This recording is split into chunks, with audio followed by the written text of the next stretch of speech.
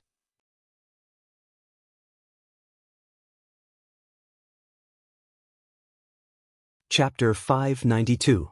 Red Skull, the guardian of the soul gem, was now floating on the edge of the semicircular altar, overlooking the Carry Empire army at the foot of the mountain. Looking at this fully armed and high morale army, he couldn't help but recall his own Hydra army at that time. Thinking of this, he sighed silently. Back in the day, he was considered a big shot on Earth. He had almost achieved his great dream of ruling Earth. At that time, he had people, money, and the Tesseract that was said to have unlimited energy. However, all of this was ruined by the man wearing a tight uniform and holding a round shield. If it weren't for that man, he wouldn't have been exiled to this godforsaken place by the Tesseract, and he wouldn't have been cursed by the soul gem and become like this. I want to go back to Earth. I want to eat Frankfurter again. I want to drink Bavarian white beer again. I want to drink pea soup again. At this time, Red Skull completely ignored the Carry Empire soldiers who were going up the mountain. His mind was full of his favorite German food. As a notorious ambitious man, Red Skull's ambition was once very big. But after being exiled to this damned place and being restricted to the vicinity of the altar, his ambition became the same as those who tried to search for the soul gems. He became a corpse buried in the ground. Now, he has completely lost the idea of conquering the world. Compared to conquering the world, he wants to have a good German lunch, preferably the kind with unlimited supply of sausages and beer. He wants to eat the traditional German food that he once disdained and even regarded as a waste of time. It didn't take long for these Carry soldiers, who were armed with advanced energy guns of the Carry Empire, to come to the side of this not-too-wide altar. Because of the size of the altar, these Carry soldiers can't even reach the top of the mountain. Only the first few dozen people are qualified to set foot on the top of the mountain where the altar is located. If you want to get the soul gem, you need to sacrifice your true love. As long as you can push your true love off the altar with your own hands, you can get the soul gem. Red Skull ignored the energy guns behind him that were aiming at him and said silently without looking back. Explaining the method of obtaining the soul gem to those who were heading to the altar was a curse given to him by the soul gem. Of course, the soul gem didn't forget to give him the ability to see through the identity of every visitor, so he could know who the descendant of every person who reached the altar was. If it were any other time, he might have followed the soul gem's requirements and displayed his paternity test abilities. But these heavily armed Carry warriors reminded him of his own Hydra soldiers, so he skipped the paternity test step and told them how to get the soul gem. Although he didn't look back, Red Skull was sure that these Carry warriors wouldn't dare to shoot at him, because these Carry warriors were just pawns of some big shot. After hearing Red Skull's words, the Carry warriors didn't move their guns away, but they revealed the same astonished expression. Not to mention that they were not sure whether what Red Skull said was true or not. Even if what Red Skull said was true, they had no way to complete the sacrifice now. No soldier would take their loved one on a mission. Even if they agreed, their commanding officer would not agree. This is a bit awkward. These Carry warriors don't mind giving their lives for the supreme wisdom, but that doesn't mean they are willing to sacrifice their loved ones' lives to complete the task of the supreme wisdom. Not everyone is as ruthless as Thanos, who can sacrifice their true love without blinking an eye. At this time, Rog didn't know what happened on the Soul Altar, but he was ready to go to the Soul Altar and not see Red Skull. The supreme wisdom has shown his desire for the Soul Gem. As long as he doesn't have a lazy cancer, he will definitely send troops to Womir as soon as possible. Even if Red Skull was taken away or killed by the Carry Empire's warriors, it would not be a particularly strange thing. Red Skull is just a side mission for him to go to Womir. What he really intends to do is to destroy the Soul Gem Altar. Of course, this kind of thing may be a little risky for him to do. For example, encountering the resistance of the Soul Gem and so on. Therefore, he intends to borrow the power of the Power Gem and completely destroy the mountain where the Soul Gem Altar is located. After all, only Infinity Stones can fight against Infinity Stones. Compared with the treasure hunting team sent by the Supreme Wisdom, Rog's luck was a little better. It takes a whole day to set off from Hara to Womir, but it only takes him 40 to 50 minutes to go to Womir. In addition to the relatively close distance in space, the most important thing is that the universe where he is located has an interstellar jump point to the universe where Womir is located. He only needed to jump once, and he would be able to reach the Womir star's domain. Then, he can take the Golden Jack and directly land on Womir. When Rog went to Womir at full speed, the Carry warriors on the Soul Altar also sent the information back to Hara that they needed to sacrifice their loved ones to get the Soul Gem. The news was sent back, but they didn't know when they would get the next instruction from the Supreme Wisdom. The universe is very big. If there is no star jump point, it will even be so big that it will make people desperate. Time passed little by little, just as the Carry warriors on Womir were patiently waiting for the next order from the Supreme Wisdom. The Golden Jack broke through the atmosphere of Womir and flew to the sky where the Altar Mountain was located. The Empire's warship? How did they come so quickly? Maybe they just happened to be carrying out a mission in the nearby universe? That makes sense. I wonder which officer's main ship is it? As the warriors of the Carry Empire, they certainly wouldn't be unfamiliar with the Empire's main warship. Although the warship they rode was also one of the main warships of the Empire, the strength of the main warship couldn't be lumped together. When the Golden Jack slowly descended and became clearer and clearer, these Carry warriors began to feel that something was wrong. This was the exclusive warship of the highest officer of the Accusation Corps. It was the main warship of the Empire that only Ronan was qualified to own. At this time, these Carry warriors finally remembered a piece of news that once caused a strong sensation in the Empire. The fourth Hokage of Earth defeated the Accusation Corps' Supreme Commander Ronan and took away Ronan's warship.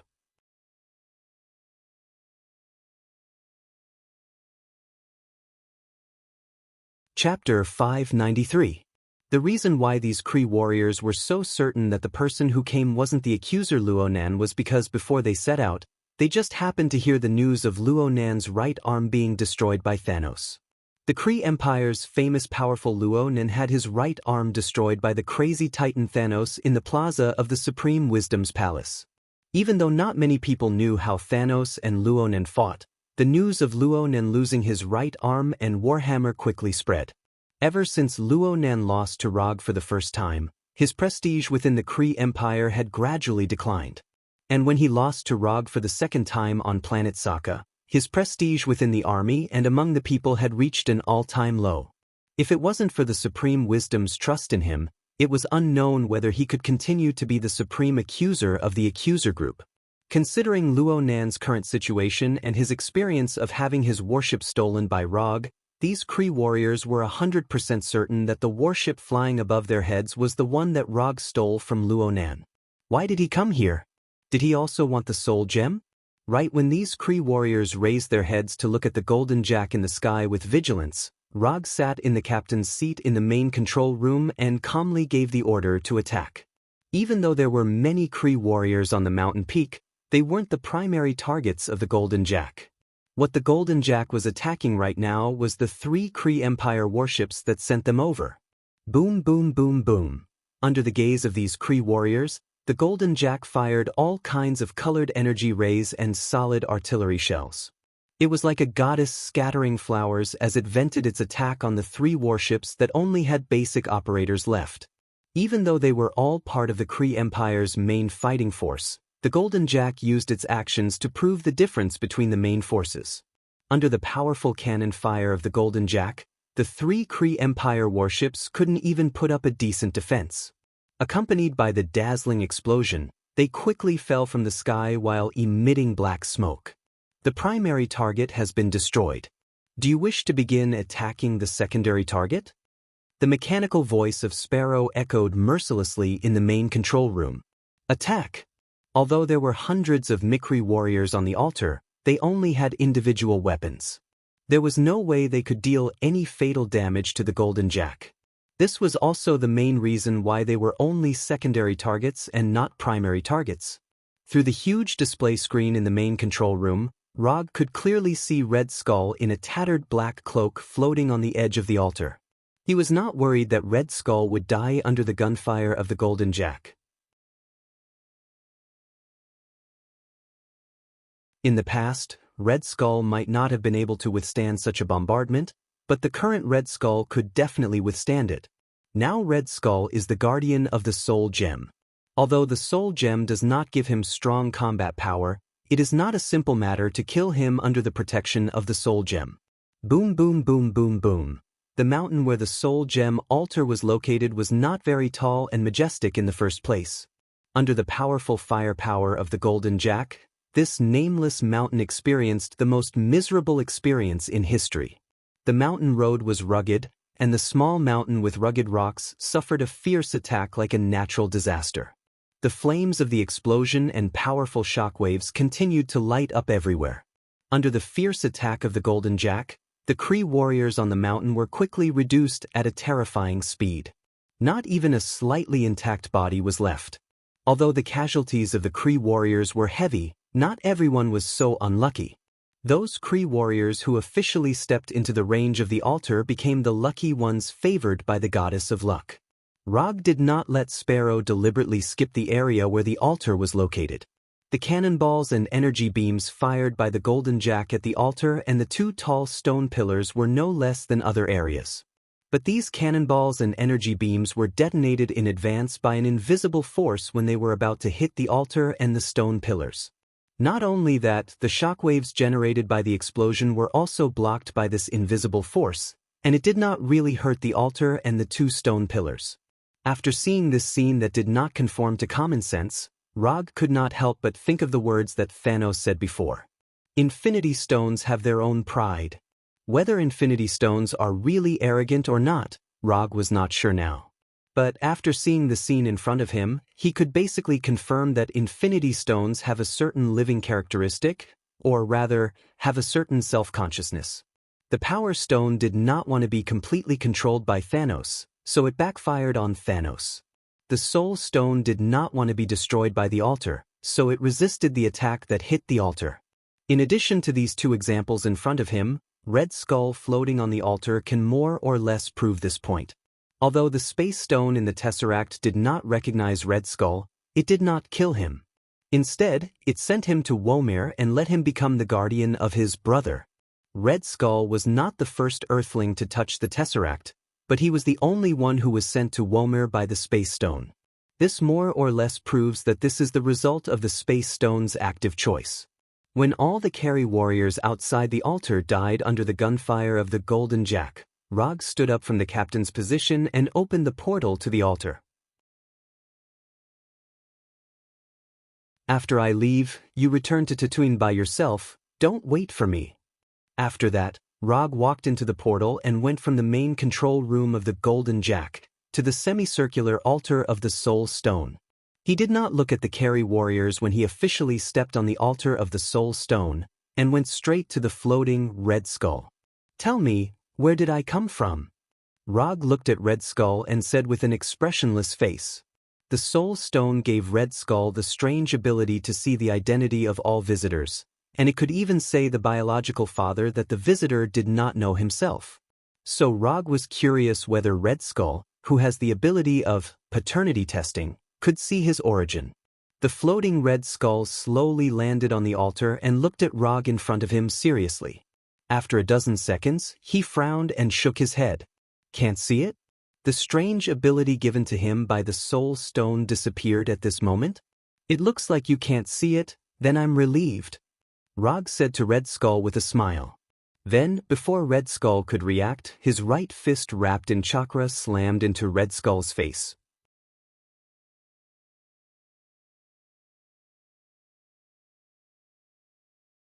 Chapter 594. No one thought that after Rog finished asking, he would suddenly punch Red Skull. In particular, Red Skull himself did not expect that he would be punched solidly, and it was even on his own face. If it was before he was exiled, even if he couldn't block Rog's punch, he would definitely be able to react. Boom!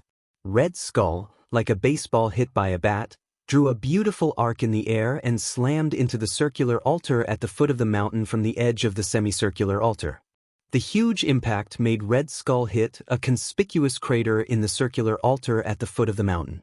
If it weren't for the soul gem giving him some strengthening, Rog's punch would have killed him directly. After punching Red Skull down the altar, Rog looked back at the vigilant and puzzled Carry warriors. Shadow Clone. Rog didn't intend to kill these Carry warriors himself. He summoned a Shadow Clone and gave the task of killing these Carry warriors to the Shadow Clone. Later, under the gaze of these Carry warriors, he used the super light rock technique and slowly floated down the altar and came to Red Skull again. "It seems that the soul gem is quite good for you. It even helped you strengthen your physique." Although the main power of the soul gem is concentrated in the soul domain, as a universal treasure, the soul gem does not lack the ability to strengthen others. The strength of the soul will definitely bring about the strengthening of the body. This is a very simple truth. A fragile body can't support a strong soul. Who are you? The last time he was beaten up was more than 70 years ago. Roger's punch made Red Skull feel pain that he had not felt for a long time, and it also aroused his dissatisfaction. Although he has become like this, Red Skull used to be the leader of Hydra. The experience of exile may have changed some of his ideas, but it could not completely erase the pride in his heart. "It doesn't matter who I am. What matters is that I want to teach you a good lesson." As soon as his voice fell, Rog launched another attack on Red Skull lying on the ground. From the perspective of the people on Earth, Red Skull was definitely not weak. After all, he was a man who could compete with Rogers of the American team. Unfortunately, the enemy he was facing now was Rog, who was known to be powerful in the universe. Rog didn't need to use any ninjutsu at all. He didn't even need to use any profound taijutsu. Just by using his own physical strength, he could completely crush Red Skull. Under his attack, Red Skull couldn't even make a decent defense and became a human sandbag under his fist, bearing his storm-like punches and kicks. After abusing Red Skull for 5 or 6 minutes, Roger stopped this one-sided overwhelming attack and lifted Red Skull, who was unable to move. "There are 2 reasons why I hit you. The first is because the Hydra you established has caused me a lot of trouble. Although it's all small trouble, it's very annoying. As for the second reason, it's very simple, because you're ugly." The former leader of Hydra and now the guardian of the Soul Gem, at this time, was lifted by Rog like a defenseless baby, without the previous superior demeanor. "You're stronger than me. Whatever you say." Although he was hurt by Rog, Red Skull knew very well that Rog did not kill him. Otherwise, the pain he was feeling right now wouldn't just be physical pain. Looking at Red Skull, who was resigned to his fate, Rog released his right hand and let him fall to the ground. What should be vented has been vented, then it's time for a pleasant cooperation. Rog said with a kind tone and a smile on his face. However, after hearing his words, Red Skull suddenly felt a chill all over her body and looked at him with vigilance. "What do you want to do?" Red Skull asked tentatively. "Let me introduce myself first. My name is Rog. I'm a ninja.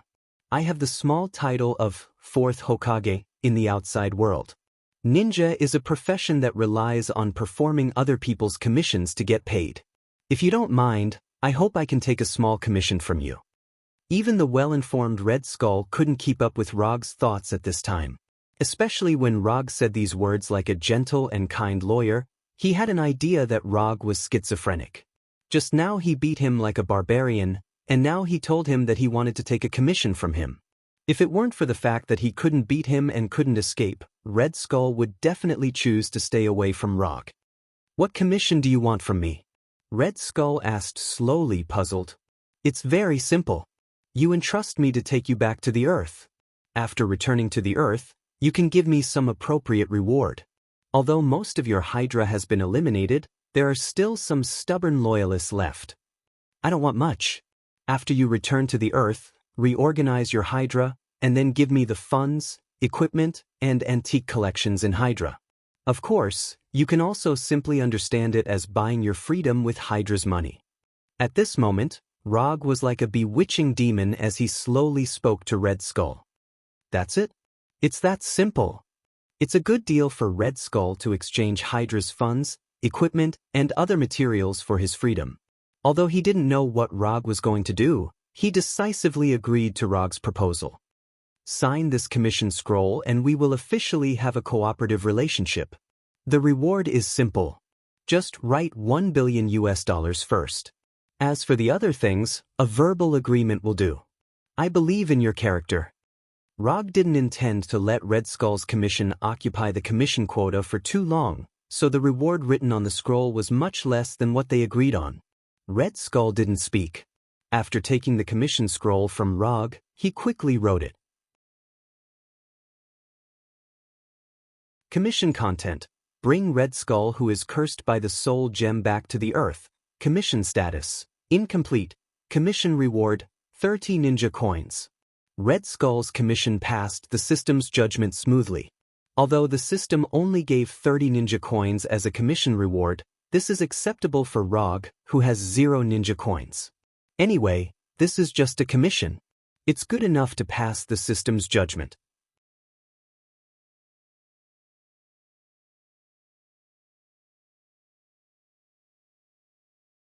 Chapter 595. After closing the system's commission page, Rog took back the commission scroll that only had commemorative value left from Red Skull and threw it back into the psychic scroll. Just as he was about to take out the infinity glove from the psychic scroll, he suddenly stopped and frowned in serious thought. The soul gem was a gem with self-consciousness. Otherwise, it wouldn't have set the condition that one had to sacrifice one's true love to obtain it. Since it had consciousness, it meant that it could be communicated. With this in mind, Rog temporarily put aside the idea of using the strength gem to destroy the soul gem altar and smiled at Red Skull, who had just stood up. "I'll accept your commission, but I have a small request. I hope you can help me with it?" At this moment, although Rog looked amiable, Red Skull couldn't help but take a few steps back and ask warily, "Tell me what it is first, and I'll consider agreeing to it." Red Skull had seen many strange people. To a certain extent, he was a strange person himself. But from his point of view, Rog was the real strange person, a powerful and strange person with strange ideas. "It's very simple. I hope you can tell the soul gem that I want to meet it and have a good chat with it." "Chat with the soul gem? What does he want?" Red Skull once again showed a puzzled look. "I can't tell it. Although I'm its guardian, I've never seen it, much less communicated with it." After some thought, Red Skull slowly said, "You can do it. You can do it. You are the man chosen by it. You can definitely do it." Red Skull had never communicated with the soul gem before, but this didn't mean that he couldn't communicate with it. "I really don't." Before Red Skull could finish speaking, he saw Rog's left eye turn blood red. He saw the crazily spinning triangular dart pattern on the blood red eye. "Tsukuyami." Rog didn't give Red Skull a chance to continue speaking. He directly cast Tsukuyami on him and pulled his mind into the Tsukuyami world that he controlled. Red Skull didn't realize what had happened at all. When he reacted again, he had already appeared in the Tsukuyami world with the red moon hanging high in the sky. Unlike the previous experiencers, Red Skull was not hung on a cross, but sat on a classical and luxurious European-style high-back wooden chair. In front of him, there was a long table with some classic German sausages and bread. Of course, there was also the German beer that Red Skull had been longing for. Rog sat on the high-back chair opposite the long table. He supported his cheek with his right hand and said slowly, "You should be familiar with these German delicacies. Try them. The taste should be quite authentic. I have a few restaurants in New York that specialize in German cuisine. The chefs there are all from Germany. The raw materials used in every dish are also shipped over via international flights every day. It's all for the sake of creating the most authentic German flavor."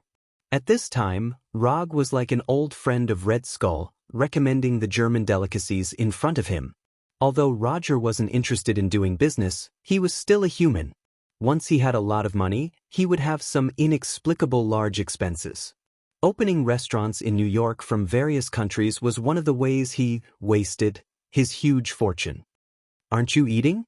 I thought you would more or less miss the traditional delicacies of your hometown after leaving Earth for so many years." As he spoke, Rog picked up the silver fork on the plate, forked a German minced meat sausage, and put it into his mouth. The taste wasn't bad. It was exactly the same as what the fat chef in the restaurant made.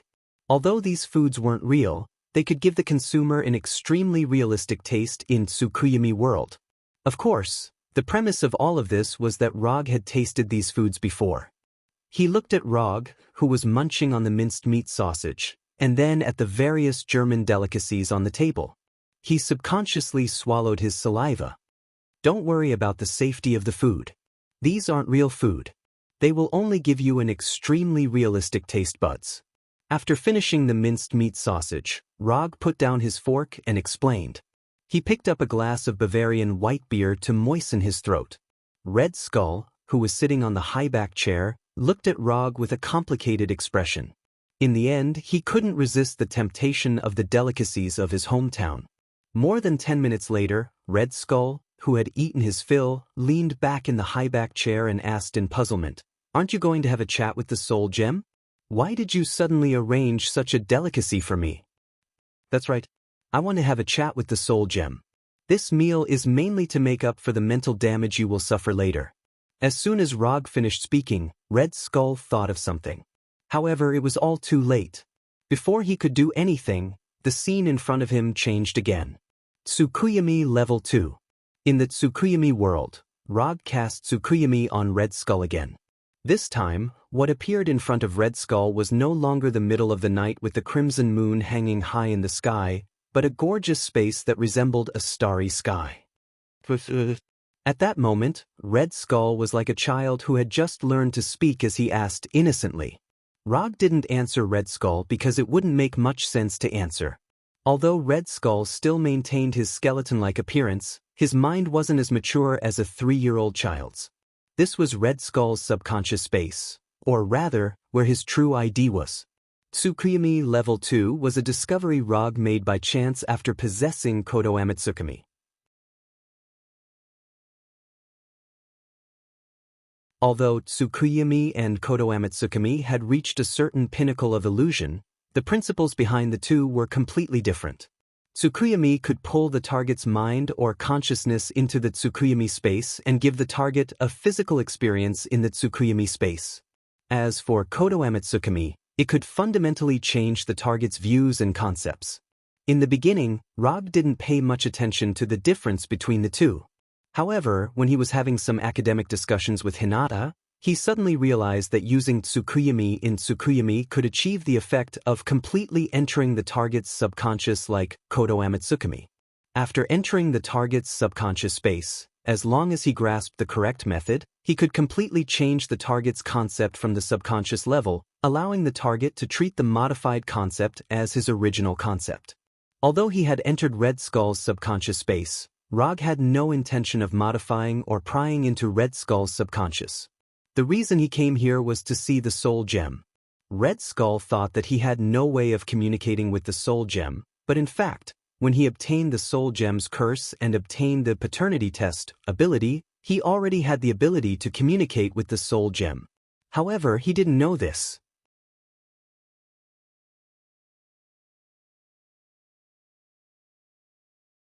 Chapter 596. At this time, you still don't want to show up? Rog ignored Red Skull next to him and said to the gorgeous starry sky in front of him, "Don't look at the fact that there were only 2 people here with Red Skull." When he entered here, the soul gem detected his arrival for the first time. As an infinity stone that controls the soul domain, the soul gem has a unique advantage in perception. Not to mention that Rog also took the initiative to enter the subconscious space of the man he chose. After that, Rog waited patiently. However, after a few minutes, he still did not get any response from the soul gem. "You really don't want to come out? Then don't blame me for making a move on your guardian." As soon as his voice fell, Rog stretched out his right hand and reached out towards Red Skull beside him. Just at the moment when his right hand was about to touch Red Skull's neck, the soul gem finally reacted. In other words, it finally appeared in front of him. Red Skull, who had a silly look just now, seemed to have changed into a different person in an instant, and his body involuntarily exuded an ancient aura like the universe. "Why do you want to see me?" The appearance was still the same, and the voice was still the same.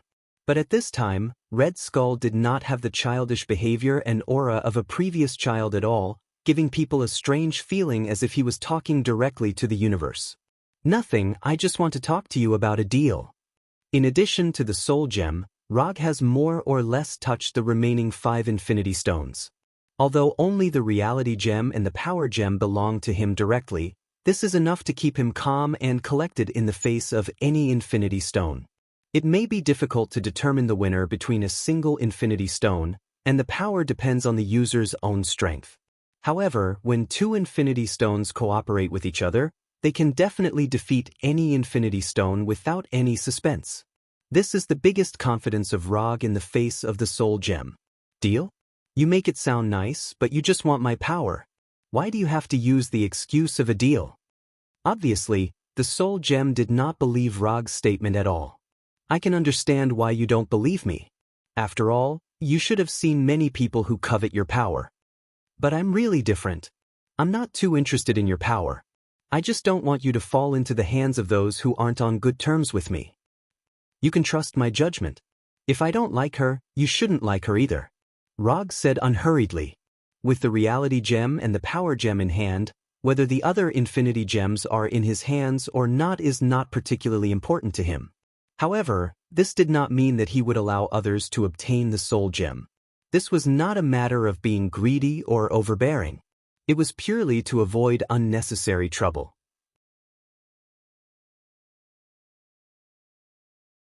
After a few minutes of silence, the soul gem controlled Red Skull to continue, "Tell me, what is your so-called deal?"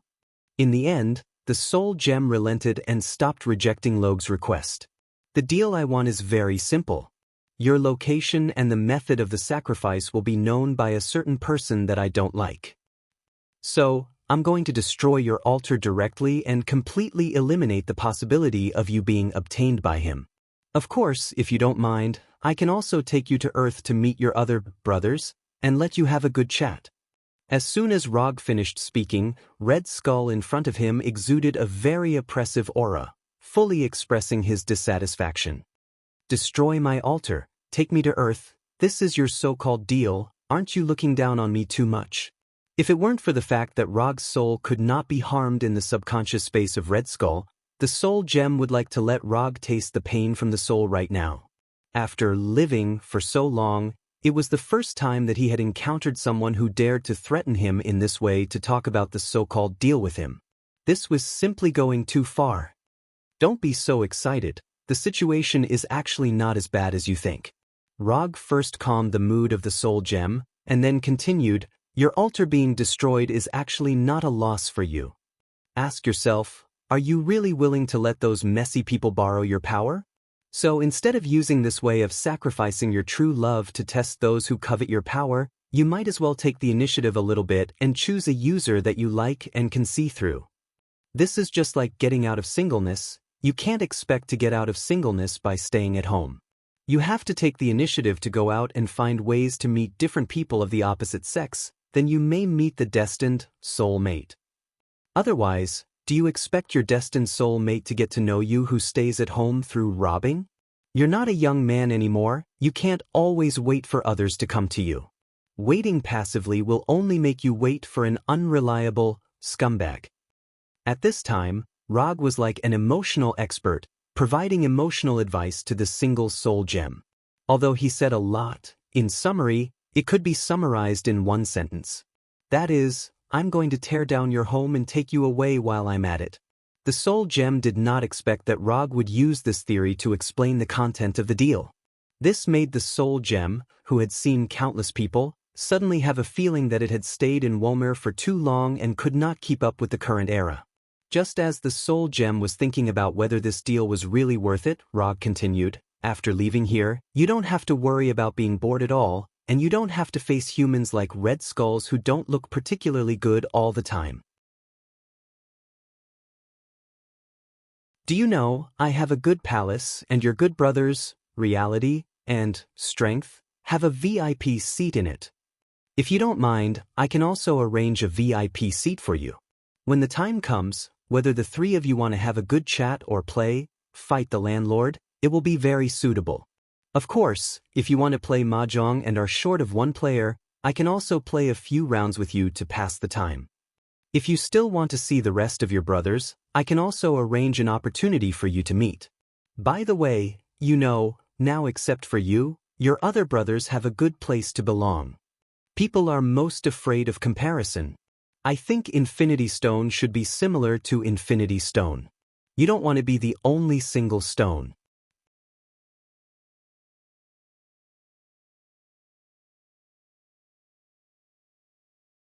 Chapter 597. Although Soul Gem had existed for many times longer than Rog's lifespan, it was clearly far from being a match for Rog when it came to spouting nonsense. Men were most afraid of being told that they were inferior to others. Although Rog didn't know the gender of Soul Gem, from the fact that Soul Gem didn't reject being brothers with the Reality Gem, Strength Gem, and other gems, it was likely a man. At the very least, in terms of mentality and thinking, it was more like a man. After a few minutes of silence, Soul Gem finally controlled Red Skull again and said, I know you're talking nonsense, but what you said makes sense. The few of them can find a suitable home. There's no reason why I can't find one. I agree to your deal. I'll go to Earth with you. You don't have to destroy my altar. No matter what, this is my home. I don't like others tearing down my home. Soul Gem finally agreed to Rog's deal. However, only he knew the answer to whether it was because he didn't want to lose to other Infinity Gems or because he was tired of staying on planet Womer. However, none of this was important. What was important was that he was willing to leave with Rog. As long as Soul Gem was willing to leave, everything else was trivial. You definitely won't regret your decision today. There are now more than 7 billion people on Earth. I believe you will definitely be able to successfully find your soul mate. After saying that, Rog first dispelled Tsukuyumi Double Stare, allowing Red Skull's subconscious to return to the Tsukuyumi world. Then he dispelled Tsukuyumi and allowed Red Skull's consciousness to return to his body. When Rog and Red Skull's consciousness returned to their bodies, the altar on the mountain peak shone with a gorgeous aurora-like light. These gorgeous lights followed the two huge rectangular stone pillars into the sky and flew into the huge round hole in the clouds. As the gorgeous light surged in, lightning-like silver-white light flowed out of the round hole in the clouds. When the silver-white light completely enveloped the entire world, Rog, who was in the circular altar below the mountain peak, suddenly felt an uncontrollable drowsiness. In the blink of an eye, he completely lost consciousness as though he had fainted. When he opened his eyes again, he saw the lavender starry sky of Womer. At this moment he was lying in a small puddle near the peak of the altar. The cold water instantly woke him up. This is Without any hesitation, he raised his right hand and opened his tightly clenched right fist that was glowing with orange light. In the palm of his right hand, there was a yellow gemstone the size of a finger that was emitting an orange glow. Soul Gem. This was the soul gem that Thanos needed to sacrifice Gamora to obtain. Looking at the soul gem in his palm, Rog smiled with satisfaction. The third Infinity Stone was in his hands. Although the current soul gem was far from being able to recognize him, this was not important. Rog was not the kind of person who wanted both a person and a heart.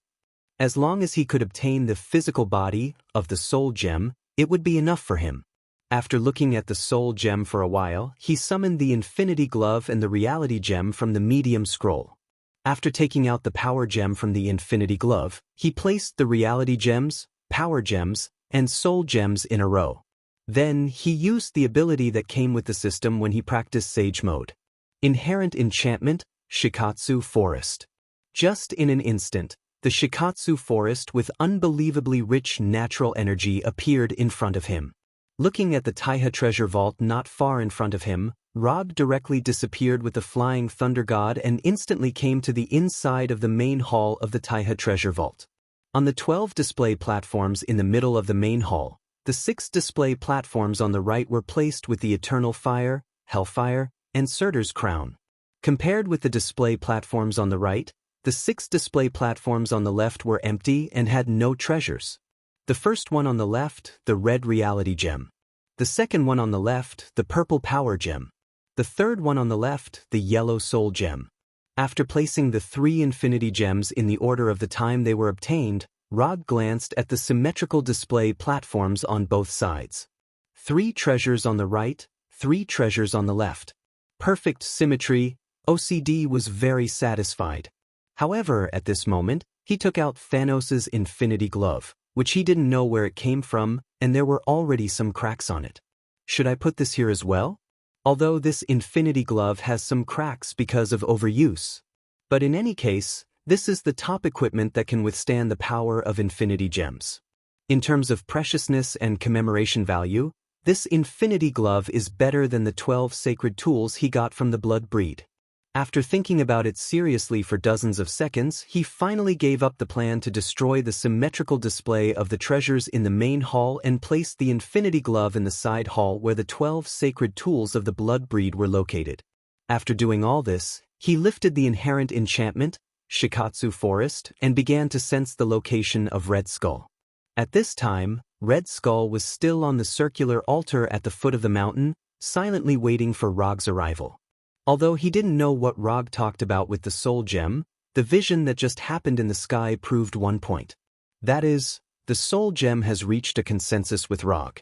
Since the big shots on both sides have already talked, then as a younger brother, he just has to wait patiently. It didn't take long for a hemispherical, aurora-like energy shield to appear in front of his eyes.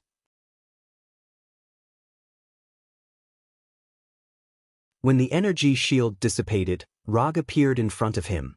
I have already talked to the Soul Gem, and you don't need to continue to stay here as an altar commentator.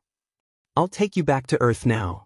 As soon as his voice fell, Rog put on the hanging ring and drew a circle in front of Red Skull. Within a few seconds, a portal connecting to Washington on Earth appeared in front of them. Let's go! After that, Rog took the lead to cross the portal shining with golden sparks and returned to Washington at noon. When Rog entered the portal, Red Skull in a tattered black cloak walked into the portal step by step. Back, finally back. Red Skull never thought that after being exiled by the Space Gem, he would be able to return to Earth one day. When Red Skull came to his side, Rog closed the portal that was consuming his magic power frantically. This is Washington, you should remember where this is. The direction of the gate is on your left. If you have nothing else to do, you can leave now. After you reorganize your Hydra, remember to transfer the $1 billion entrusted to me. This is my account number.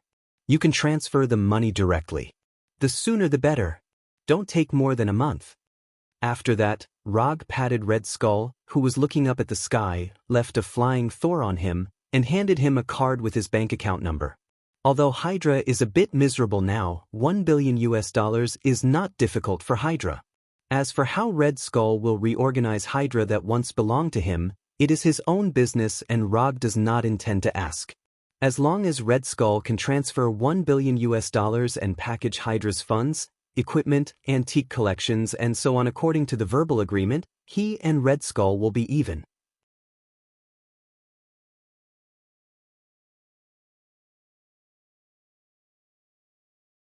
Chapter 598. After Red Skull disappeared from his sight, Rog used quantum transmission to return to his office. Although in the eyes of the outside world, this is still the headquarters of Konoha's intelligence agency. But in fact, this is only a branch of Konoha's hidden village in the Washington area. Most of the personnel and equipment were transferred to Konoha's hidden village on the planet Titan. Except for the larger area and the more official personnel of Konoha, there is no difference between here and the branch of Konoha's intelligence agency in other cities. Sitting on his sofa chair that is said to be perfectly ergonomic, Rog silently thought about what to do next. The final battle with Thanos is scheduled to be in a year, and the God Tree will mature in half a year. This means that he needs to improve his Sage Mode and Sharingan to the limit in the first half of the year. If possible, it is better to awaken Rinnegan so that he can enter the best state to take the chakra fruit. After completing these things, he can eat the chakra fruit produced by the God Tree, so that his physique is infinitely close to the Otsutsuki clan, and reach the peak strength of Otsutsuki Kagaya, who has the titles of Goddess of Uno, Shinobi World Creator, Ancestor of Chakra, and so on. At that time, he can really boast that, I am the god of Shinobi. Of course, this process will not be easy, and there may even be some unimaginable accidents. But in any case, this is what he must do in the next year. Thinking of this, he opened the system's character panel and browsed his attributes.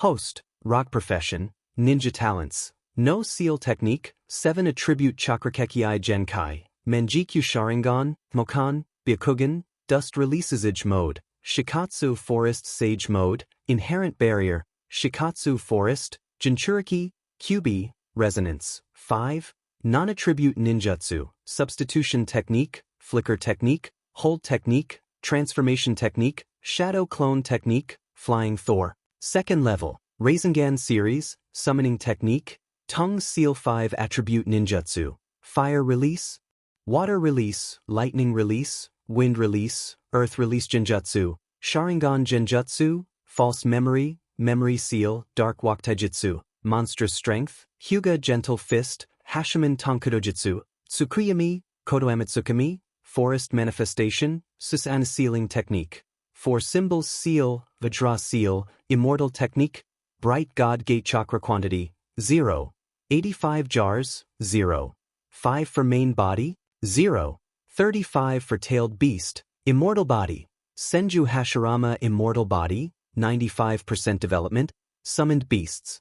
Frank the Punisher, Edo Tensei, Bronsky the Abomination, Fenrir the Great Wolf Artifact, Tatsuka Sword, 2 remaining uses, Yada Mirror, 2 remaining uses, Unconsumed Ninja Coin, 0. The system hasn't mastered all the ninjutsu he has mastered. After all, he has mastered too many 5 attribute release jutsu.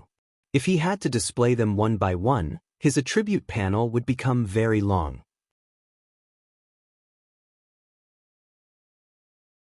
In addition, the system also didn't display any genjutsu or genjutsu that are integrated with other forces, such as Hell, Sage Mode, Might Suit, Susanoo, Reality Genjutsu, and other genjutsu.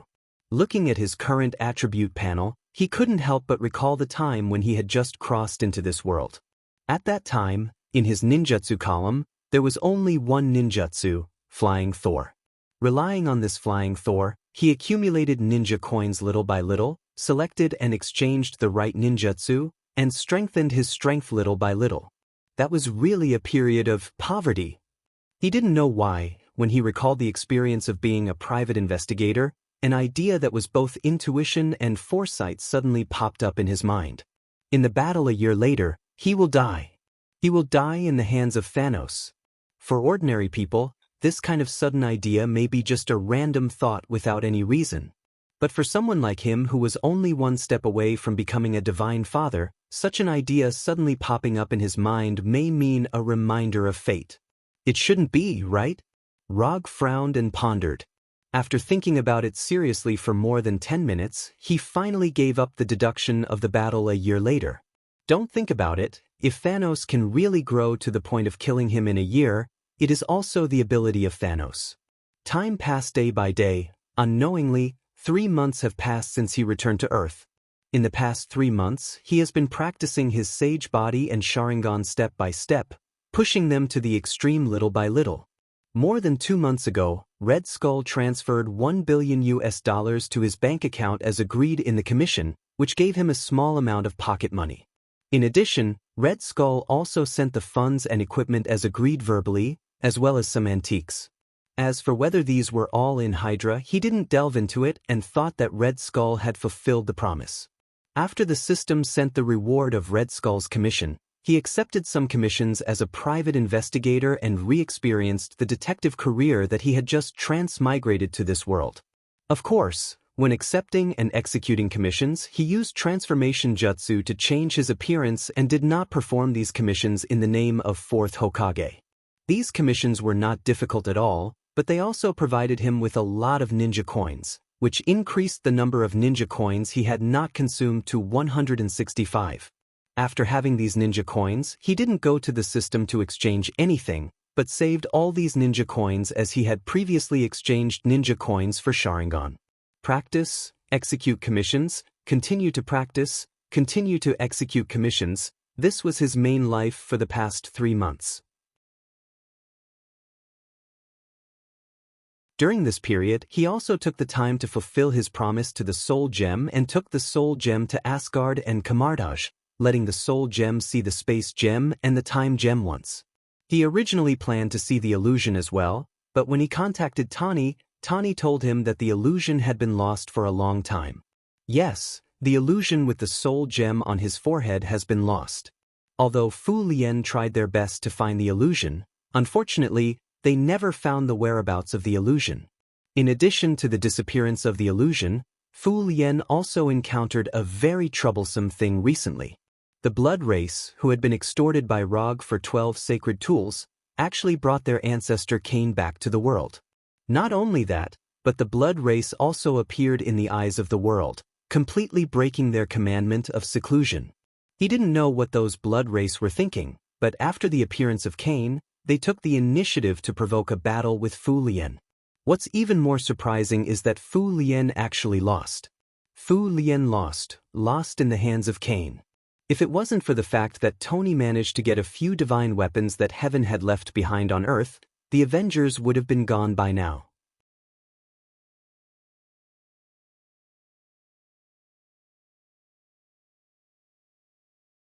Chapter 599. The Avengers were in decline.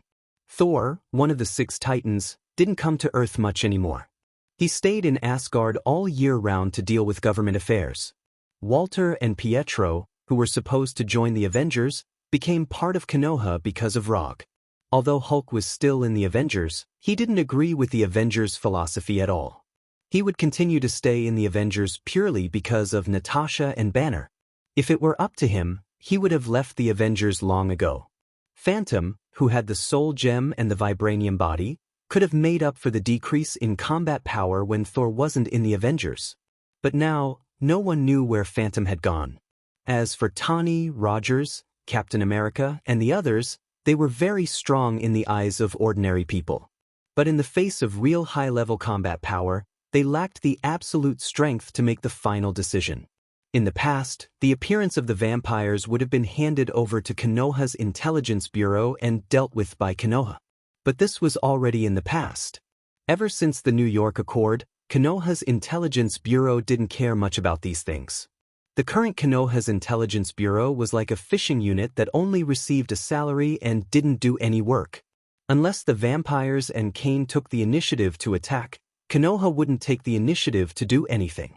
In the past, when Konoha was in charge of these things, the government and the people felt that Konoha's approach was too domineering. But now, when the vampires and the other dark races appeared, They began to miss the time when Konoha was in charge of these things. At least at that time, under the domineering style of Rog and Konoha's intelligence bureau, no organization or dark race dared to jump out and go against the government so blatantly. In fact, a week ago, Rog received a call from Secretary of State Ross and a few military bigwigs, hoping that Konoha could continue to perform some of its previous duties. But Rog rejected them without even thinking about it. Konoha wasn't so cheap that they could come and go as they pleased.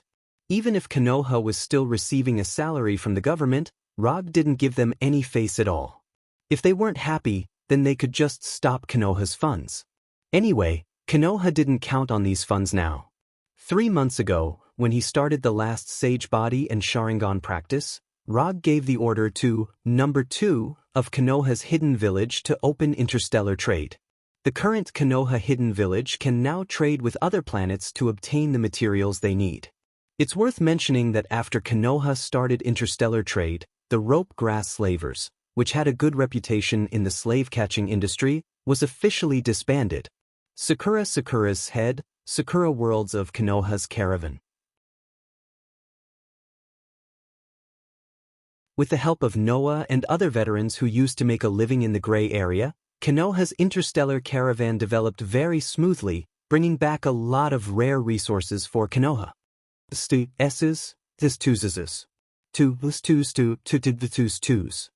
New York, Manhattan. When Rog enjoyed an absolutely authentic French lunch with Gwen in his own French restaurant, he just left the restaurant and planned to return to his secret home with Gwen. Suddenly, he was stopped by this year's latest Audi R8 sports car at the restaurant's door. Except for Tani, there's no second person who likes to drive an Audi R8 sports car and dares to stop in front of him. Sure enough, as soon as the silver-gray Audi stopped, Tani, wearing a handmade suit, stepped down from the driver's seat and came to him with a gloomy face. "Why didn't you answer my phone?" Tani took off his sunglasses and said with a bitter tone. If Tony wasn't a man, his current tone would easily make people think of a girl whose boyfriend had a change of heart. "I didn't bring my phone." Rog glanced at Tani and answered indifferently.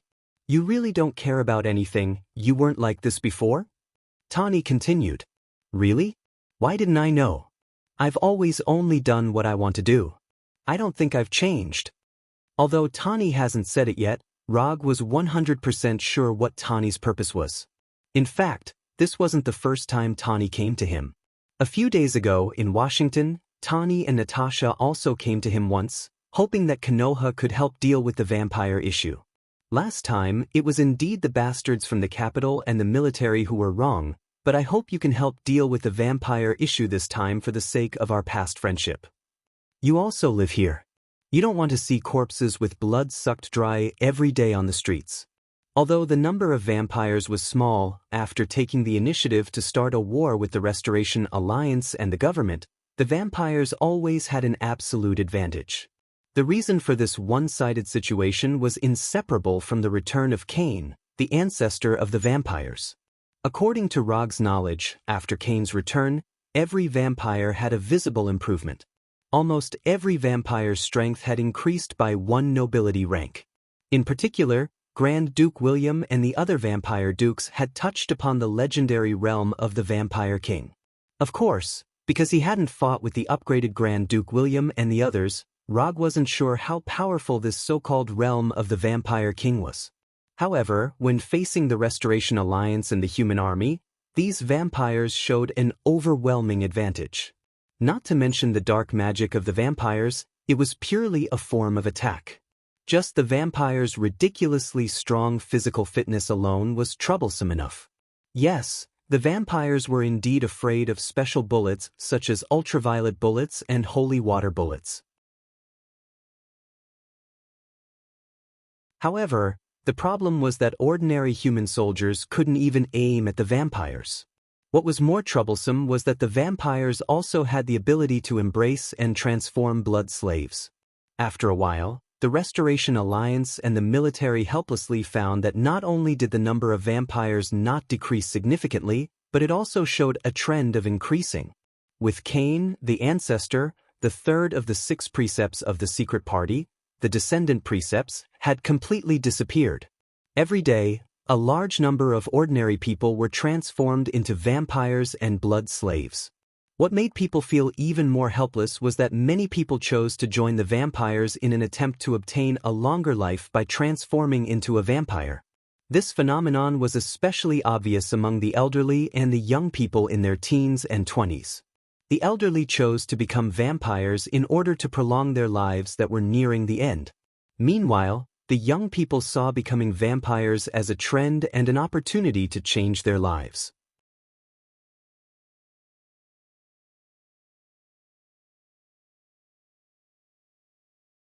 Chapter 600. Although the vampires were far from perfect creatures, under the temptation of ultra-long lifespan and extraordinary power, many people still took the initiative to throw themselves into the arms of the vampires and gave up their human identity. And these humans who joined the vampires also became the most troublesome target for the Avengers and the military. First of all, I don't care what the UA becomes. Even if this place becomes the country of the vampires, it doesn't have much impact on me. You should know very well that I'm not an American. In fact, until now, I've been using a fake identity bought from the black market, so I have no obligation to help this country. Secondly, if you come to me as a friend, I'm happy to help you once, just like you helped me before. But if you come to me as the person in charge of the Avengers and an American superhero, then I can only say sorry. Okay, I've said what I wanted to say. If you don't have anything else, I'm leaving. After that, Rog pulled Gavin next to him and turned to leave. From the perspective of friends, Tawny was indeed a good friend. But there was one thing he never realized. Tawny received a traditional American-style elite education, and his way of thinking and behavior had a very obvious American style. If Rog was also an American, he might agree with him. But unfortunately, Rog was not an American, and he had no feelings for this country.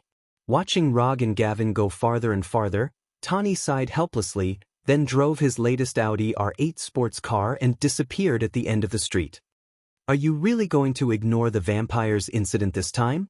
I heard from Dad that there have been a lot of vampires in New York recently, and many workers on the night shift have been attacked. Gavin asked cautiously. What? You want me to attack these vampires? Rog stopped, turned to look at Gavin and asked slowly. I don't know. I hope you can protect more people, but I'm afraid you will get hurt. I saw Hulk's news. The vampire ancestor Kane is very strong, Gavin whispered with a tangled expression. Don't worry. If I attack, Kane will be the one who gets hurt. Don't forget, I'm the fourth Hokage, the strongest ninja on Earth. As he spoke, Rog stretched out his right hand and patted Gavin's head. He also saw the news about Hulk that Gwen had just mentioned. After knowing that Hulk had been injured by Kane, he secretly went to the Avengers headquarters to meet Hulk. How should he put it? Kane was indeed quite strong. He had defeated the entire Avengers, including Hulk, by himself. But after communicating with Hulk, he found out why Hulk and Fu Lien had lost so badly. The reason was simple. It was a one-sided suppression on the level of magic. Whether it is Hulk who has mastered the Hashman Tawny who has an Iron Man armor, or Rogers who can fight with anyone for a while, they are all typical physical attack heroes.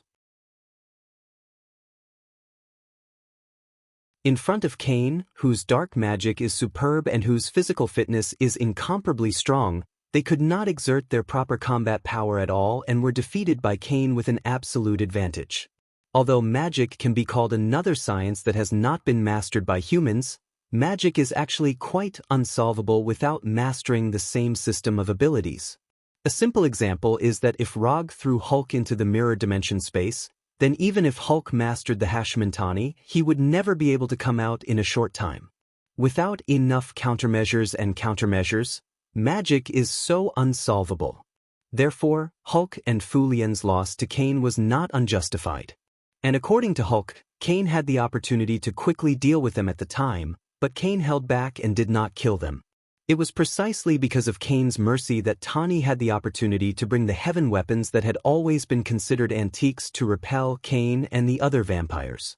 Why Kane held back on Fu Lien, Rog did not know. But one thing he was sure of was that Kane and the vampires were deliberately controlling the situation, and they did not let things develop to the level of a disaster and a race war. Except for the cities in the United States, there was no case of vampires attacking humans in other countries. All of the vampire attacks were concentrated within the borders of the United States. Furthermore, the scale of the attacks was not considered large, far from the scale of a large-scale war. In fact, the scale of the attacks was not even as large as the previous two battles between Roger and the military. Don't think too much. If things really develop to the point of no return, I will definitely go to Kane and talk to him. No matter what, I'm still a human. After temporarily dispelling Gwen's worries, Rog returned to his secret nest in New York with Gwen. Time flies, and unknowingly, a week passed. After accompanying Gwen for 2 or 3 days in New York, Rog returned to Konoha Hidden Village on Tatooine and began his cultivation again. Sage Mode Development Progress. 100%. After more than 3 months of cultivation, he finally raised the development of his Sage Mode to 100%, allowing his Sage Mode to reach the same level as Hashirama. The complete development of his Sage Mode brought him 3 significant changes. The first is the increase of chakra. Coupled with the QB chakra he can currently borrow, his total chakra has officially surpassed Hashirama's, reaching 1 pillars. Among them, the amount of chakra that belongs to him is 0. 7 pillars, and the amount of chakra that he can borrow from QB is 0. 4 pillars. The second change is that his Manjikyu Sharingan has officially been upgraded to the Eternal Manjikyu Sharingan. In fact, after he obtained the Sage Mode, the side effects of Manjikyu Sharingan have been suppressed to a minimum, and there is no overuse of it that will cause blindness. But after he fully developed his Sage Mode, his Manjikyu Sharingan was upgraded to the Eternal Manjikyu Sharingan. However, unlike the Eternal Manjikyu Sharingan in his memory, his Eternal Manjikyu Sharingan did not bring any changes to his pupil tattoo. He wasn't too conflicted about this. The reason is simple, because his Eternal Manjikyu Sharingan was forcibly upgraded through Hashirama's Sage Mode, not by transplanting other people's Manjikyu Sharingan. The third change brought about by the complete development of his Sage Mode is related to Mokutan. He doesn't know if it's because Hashirama's Sage Mode can perfectly match Mokutan, but after developing his Sage Mode to 100%, he found that using Mokutan doesn't consume much chakra. Compared with before, the amount of chakra he needs to use Mokutan is reduced by about half, and he has more detailed control of the plants he creates.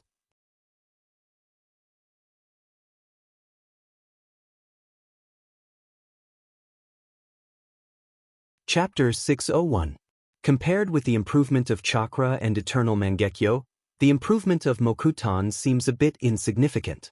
But in any case, this can effectively improve Rog's combat effectiveness in Mokutan. After all, before he could only cast 1 Mokutan ninjutsu with chakra, but now he can cast 2 Mokutan ninjutsu. This also means that if he only uses Mokutan in battle, his chakra is equivalent to twice as much as before. After adapting to the fully developed Sage Body, Rog left his exclusive Hokage training room and came to the office of the Hokage building. Although he is the Hokage of Konoha Hidden Village, with Artificial Intelligence number 2 and Hinata, he doesn't need to deal with too many internal affairs of the Hidden Village, and he only needs to make final decisions on some major events. Just when he finished dealing with the few village affairs and planned to return to his mansion to have a good rest, number 2's mechanical synthetic voice suddenly sounded in his ear. Hokage-sama, the Konoha Intelligence Agency headquarters on Earth has received a message from Kamartaj's New York temple. Should we check it now? Kamartaj? After hearing number 2's report, Rog froze for a moment. Although he has the name of Kamartaj and Ancient One student, he has always taken the initiative to contact or go to Kamartaj, and Kamartaj has never taken the initiative to contact him, a wandering sorcerer. Show it directly. As soon as his voice fell, a huge holographic virtual projection appeared in front of him. This is a video message, and the one on the video is a typical Asian face. This is Wang? Looking at the slightly chubby face in front of him, Rog recognized his identity at a glance.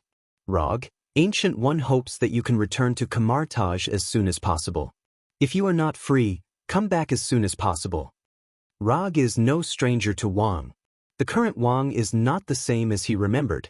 He is not the administrator of Kamartaj's library, but the guardian sorcerer of New York Temple. Although he didn't know why Ancient One was looking for him, after watching King's video message, Rog put on the hanging ring and opened the portal back to Kamartaj. As his right hand continued to draw circles, a portal shining with golden flames quickly appeared in front of him. Just as he was about to step into the portal, he suddenly remembered something and said to number 2 without looking back, "Tell Hinata that I'm back on Earth, and I'll have dinner with her next time."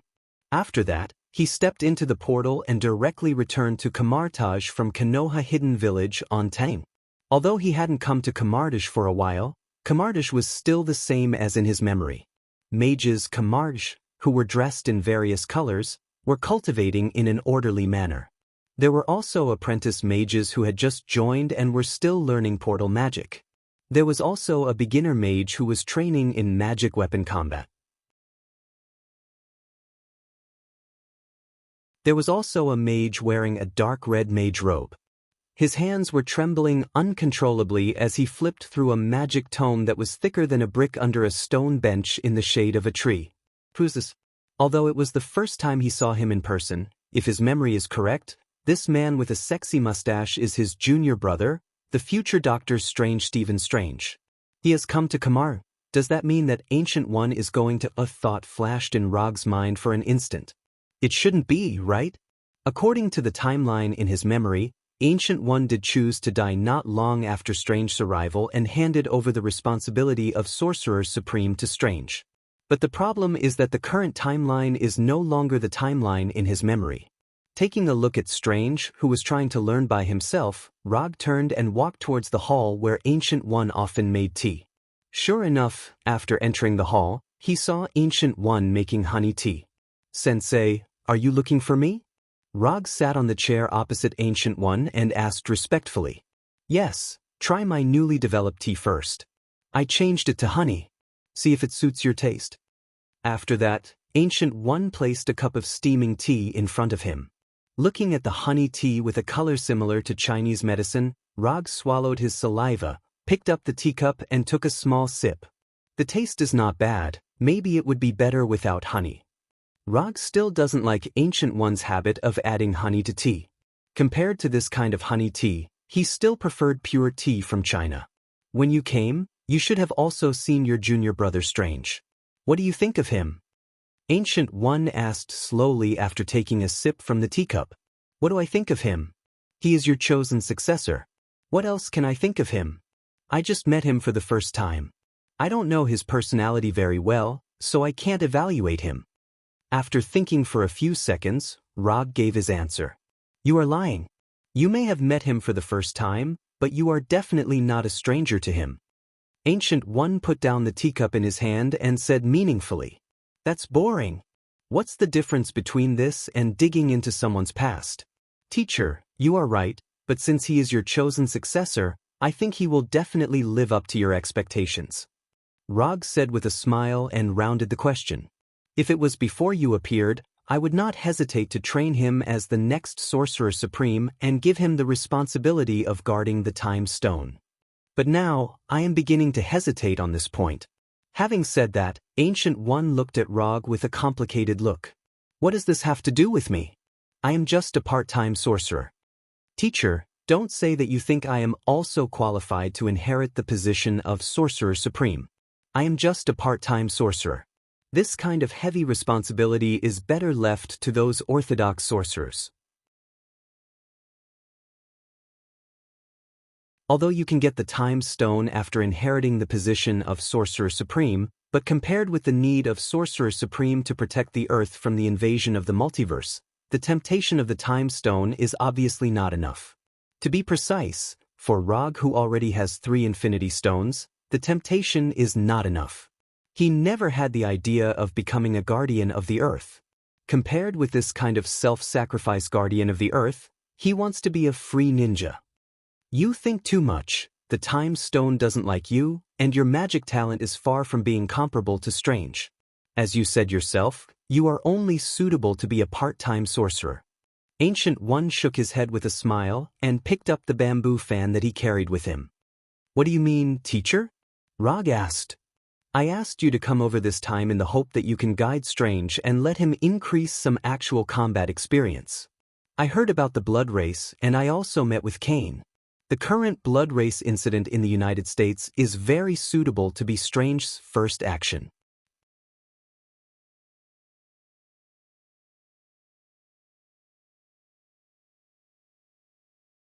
Chapter 602. You want me to guide Strange? Teacher, are you kidding me? Before coming to Kamartish, Rog thought about why Ancient One was looking for him at this time. He guessed a lot of reasons, but he didn't guess this. What? You don't want to? Ancient One waved his bamboo fan gently and said unhurriedly, "It's not a matter of whether I want to or not, it doesn't make sense. I am a ninja, you want me to guide a sorcerer, and he is also your designated heir, isn't this a joke? And aren't you worried that after being guided by me for a while, Strange will become as overbearing and arrogant as me?" If it was anything else, Rog might have agreed directly. After all, Ancient One is his teacher. But asking him to guide the future Doctor Strange is a bit too difficult for him. Others may not know, but he knows very well that being the teacher of Doctor Strange will not end well. If he really becomes overbearing and arrogant under your guidance, it can only mean that he is not suitable to be the supreme sorcerer. Okay, you don't have to say any more, it's decided. Or do you think that you can compete with me now that you have 3 Infinity Stones? Having said that, a provocative and threatening expression appeared on Ancient One's face. Can you win? How would I dare? Since teacher has said so, then I'll guide this little junior brother. Although there was 100,000 reluctance in his heart, Rog finally agreed to Ancient One's request. Can't you train your own heir? Why would you let a ninja guide you? This is neither scientific nor magical. After saying goodbye to Ancient One, Rog reluctantly left the hall and walked in the direction of Doctor Strange. At this time, Strange was still immersed in the sea of magic knowledge, and he didn't notice that his nominal senior brother had come to him. Looking at Strange, who was browsing the magic books attentively, Rog couldn't help but recall his previous experience when he received 9 years of compulsory education. After standing beside Strange and looking at him for a minute or two, Rog deliberately coughed to let Strange notice his arrival. You are? Strange, who was obviously older than Rog, raised his head and asked in confusion. My name is Rog. You might have seen me on TV or in the newspaper before. But it doesn't matter. What matters is that I am also a student of Ancient One. According to seniority, you should call me senior brother. Rog quickly introduced himself. Rog? You are that Rog. Strange felt that Rog looked familiar just now, as if he had seen him somewhere before. After hearing Rog's self-introduction, he immediately reacted.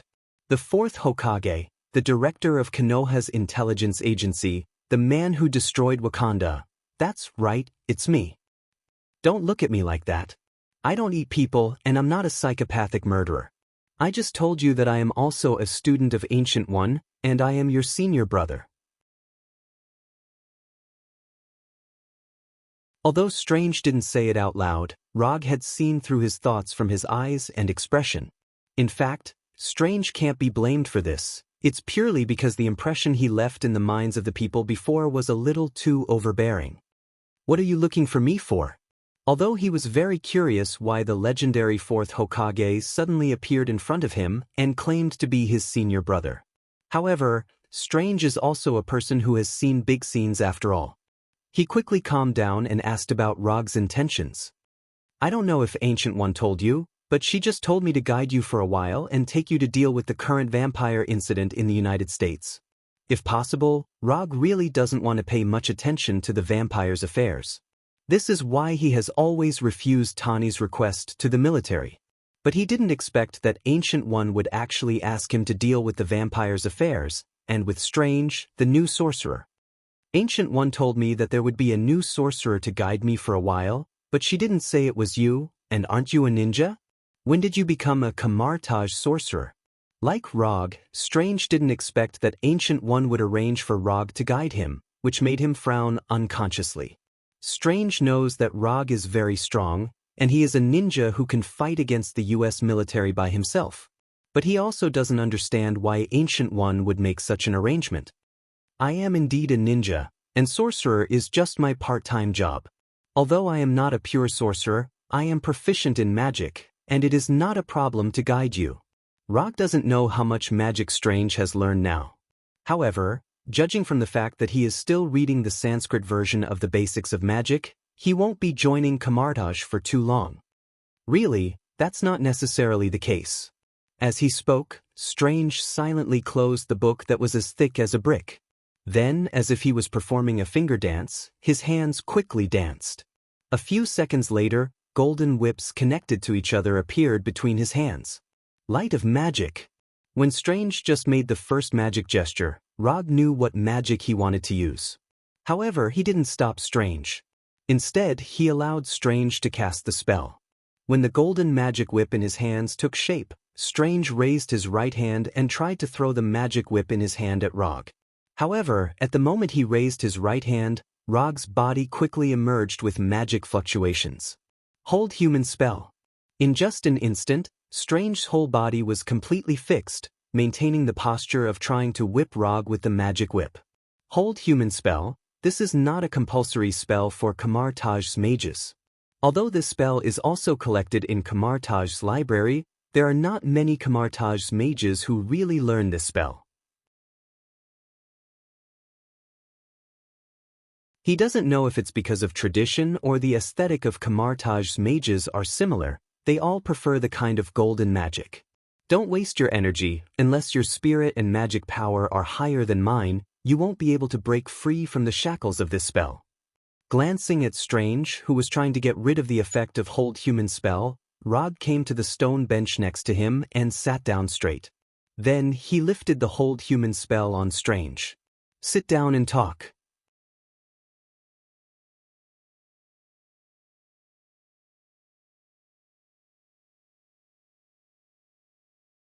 Chapter 603.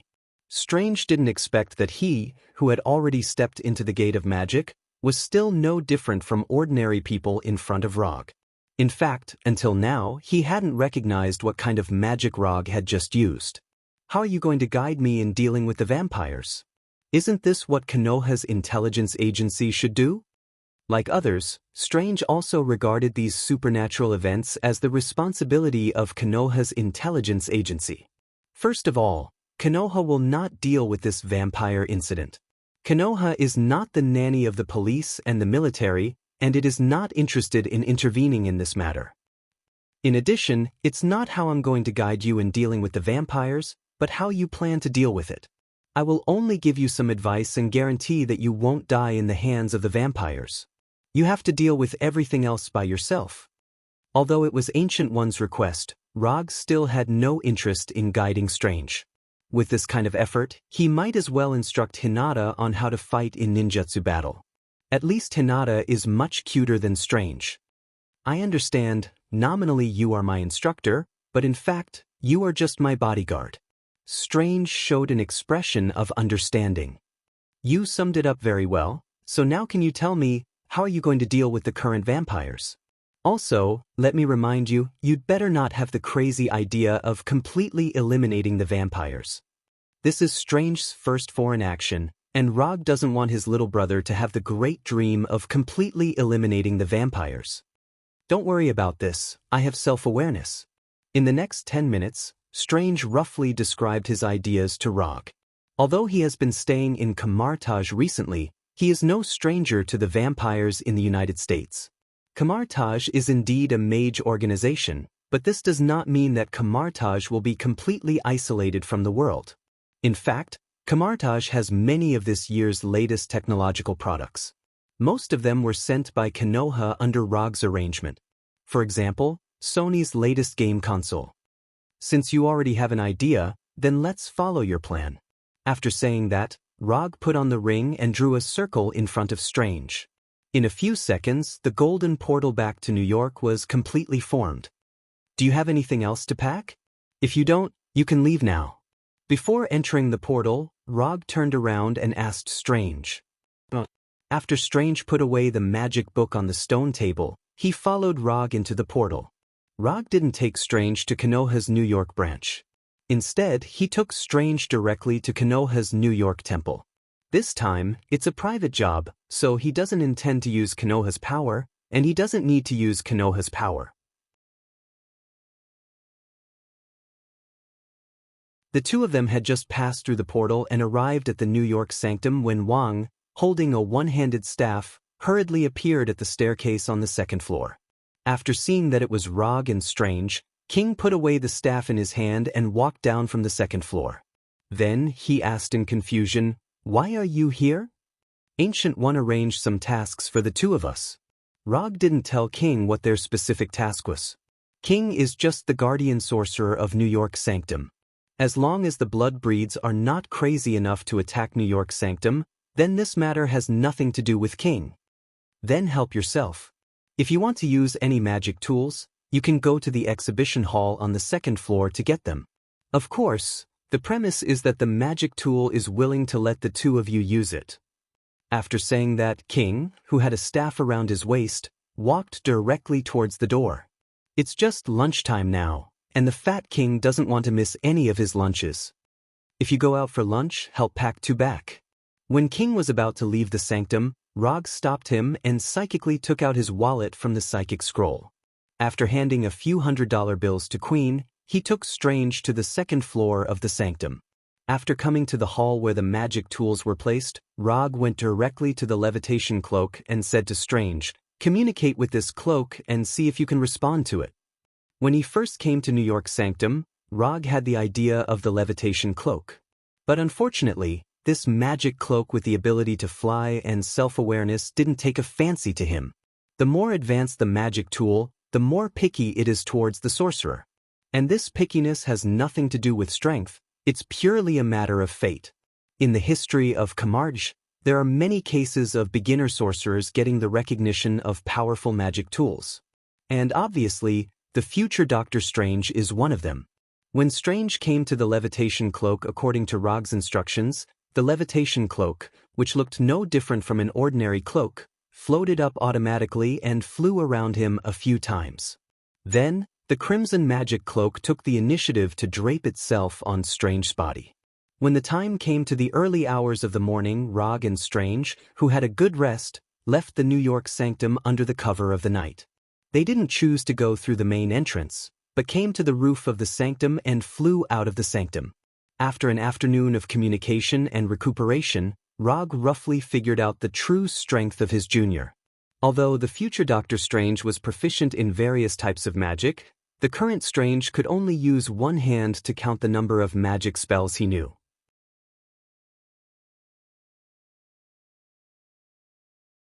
In addition to the teleportation gate, mirror dimension and Ragador ring, the only magic spells Strange knew were astral projection and light of magic. Whether it was the time he learned magic, the magic he mastered, or his combat experience, the current Strange was a complete novice sorcerer. Fly 5 blocks to the left, there are 3 vampires, their strength is negligible. Strange didn't have any perception detection methods, so Rog not only had to be his bodyguard, but also his guide, lest Strange flew around like a headless fly. "Okay, I got it." After receiving Rog's reminder, Strange didn't hesitate and turned to the left block. It didn't take long for them to fly to the designated location and looked down at the 3 vampires in the alley. Judging from the behavior of these 3 vampires, they should be the humans who took the initiative to throw themselves into the arms of the vampires. Are you planning to wait for these 3 vampires to eat and drink before making a move? Seeing that Strange didn't make a move, Rog said slowly and pointed to the middle-aged woman who was about to pass by the alley.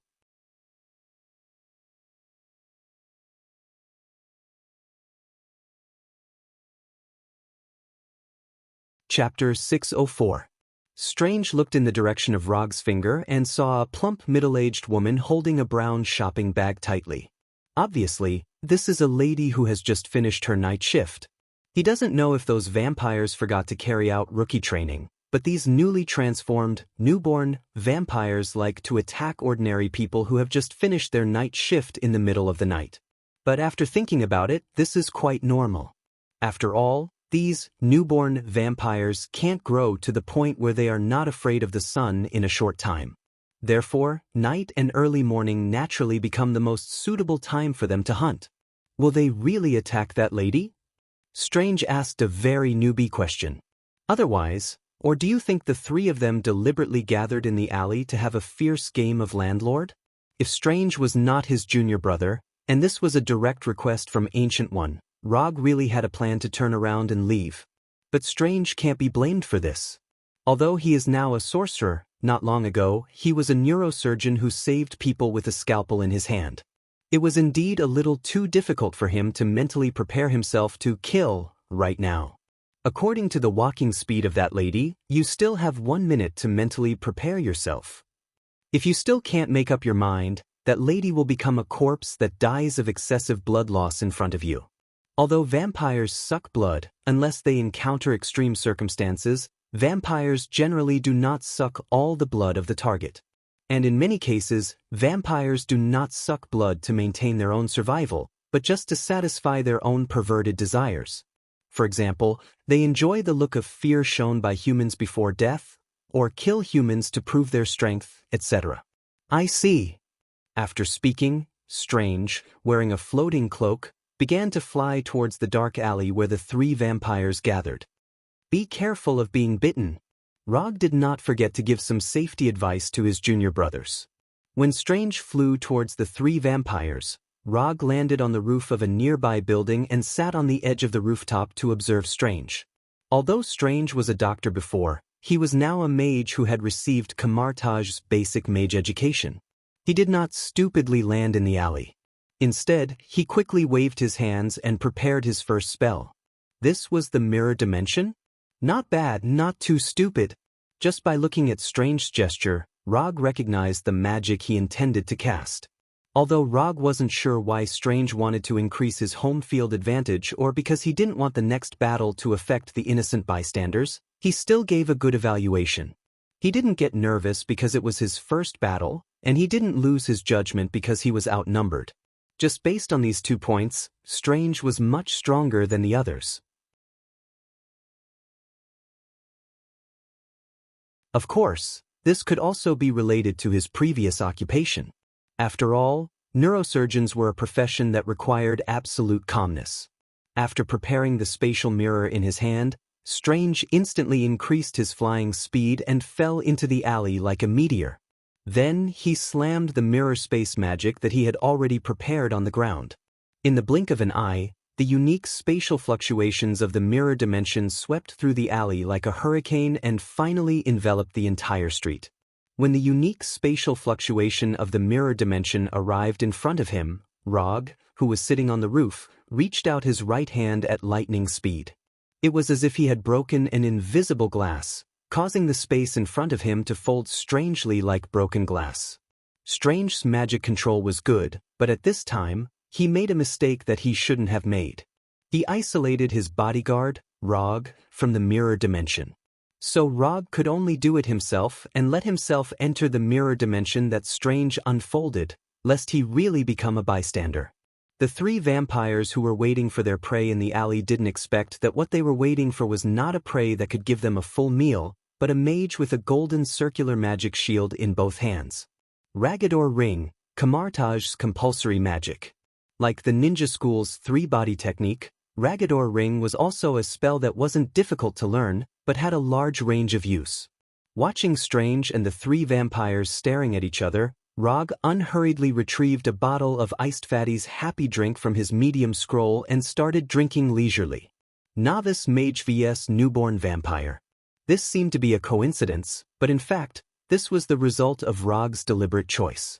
There were more than just these three vampires active now, there were also vampires closer to New York's Holy Temple. But considering Strange's current strength, Rog deliberately chose these three newborn vampires that had just been converted not long ago. After a few dozen seconds of stalemate, the three vampires took the initiative to attack Strange. Compared to werewolves, vampires were a more calm dark race. But this was only limited to those vampires who already had a noble title. For newborn vampires, especially those that had just been converted from humans, they often couldn't control their thirst for blood and their mentality of suddenly having extraordinary strength. Therefore, these newborn vampires would often act more beastly than werewolves. In fact, Most of the vampires that had injured humans were done by these newborn vampires. Under Logue's gaze, the 3 newborn vampires sprinted towards Strange like wild beasts, revealing their extremely long canine teeth that were characteristic of their race. Facing the attacks of these 3 newborn vampires, Strange didn't show any fear and constantly adjusted the position of his hands according to the direction of the attacks. Clang, clang, clang, clang, clang. When the claws of the 3 vampires hit the rings of Ragador in Strange's hands, the rings of Ragador let out a metallic clashing sound. At the same time, the hovering cloak on his body flew out of its own accord and tied up the blood breed in front of him tightly. When the hovering cloak bound one of the vampires and brought him to crash into the other 2 vampires, Strange decisively retreated a few steps and removed the Ragador ring in his hands. Although the magic power of the Ragador ring could cause some burns to these vampires, these burns wouldn't take long to be healed by the regeneration ability of vampires. Therefore, Strange decisively gave up on counterattacking tactics and decided to use offense instead of defense. Magic light. A second or 2 later, a magic whip flickering with golden sparks appeared in Strange's hands.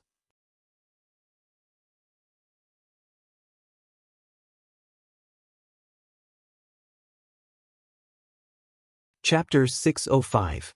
In the minds of most people, mages were a group of people with weak physiques. But Kamartaj's mages were a bit different. Among the many mages, Kamartaj was one of the few mages who would make close combat a compulsory course for newcomers, and also had a certain requirement for the mage's physique. To some extent, Kamartaj's mages were similar to Rog's impression of those battle mages, who would cast a light spell, then add buff spells such as bull strength and cat's agility to rush forward. When the light of magic condensed into a golden magic whip, Strange didn't hesitate and directly waved the whip in his hand towards the vampire in front of him. Pa pa pa pa. Strange was just a neurosurgeon with a surgical knife before, but when he swung the magic whip in his hand, Rog saw a trace of proficiency that didn't match his profession. This kind of proficiency made Rog couldn't help but associate it with some unique hobbies belonging to a minority group of people. White coat, long whip, howling man. Some inappropriate images appeared in Rog's mind. It shouldn't be, right? When such an association appeared in his mind, the way he looked at Strange became a bit strange. At this time, Strange didn't know what Rog was thinking, and he didn't know that Rog had already silently labeled him in his heart. With the help of the hovering cloak, Strange, who was fighting one against many, not only did not fall into a disadvantage, but he also beat the 3 new vampires in front of him. After being whipped by Strange again and again, the 3 vampires who also had no combat experience involuntarily had the idea of retreating. However, this idea of retreating could only be in their minds. Mirror dimension. Although these 3 vampires didn't know what kind of magic mirror dimension was, they soon found that something was wrong. Although the surrounding environment looked very normal, when they came to the intersection of 2 blocks like fleeing wild dogs, they were stopped by an invisible transparent wall. No matter how hard they tried, they couldn't cross this transparent wall that they couldn't see at all. Trouble. At this moment, the 3 newborn vampires finally understood why Strange slapped the ground fiercely when he arrived at the alley. After confirming that they were completely trapped by an unknown magic, the 3 vampires also completely dispelled the idea of retreating and looked at Strange behind them with fierce eyes. After becoming vampires, this was the first time they encountered such a situation. However, they quickly calmed down. It's just a human who has mastered some extraordinary abilities. Don't be too arrogant.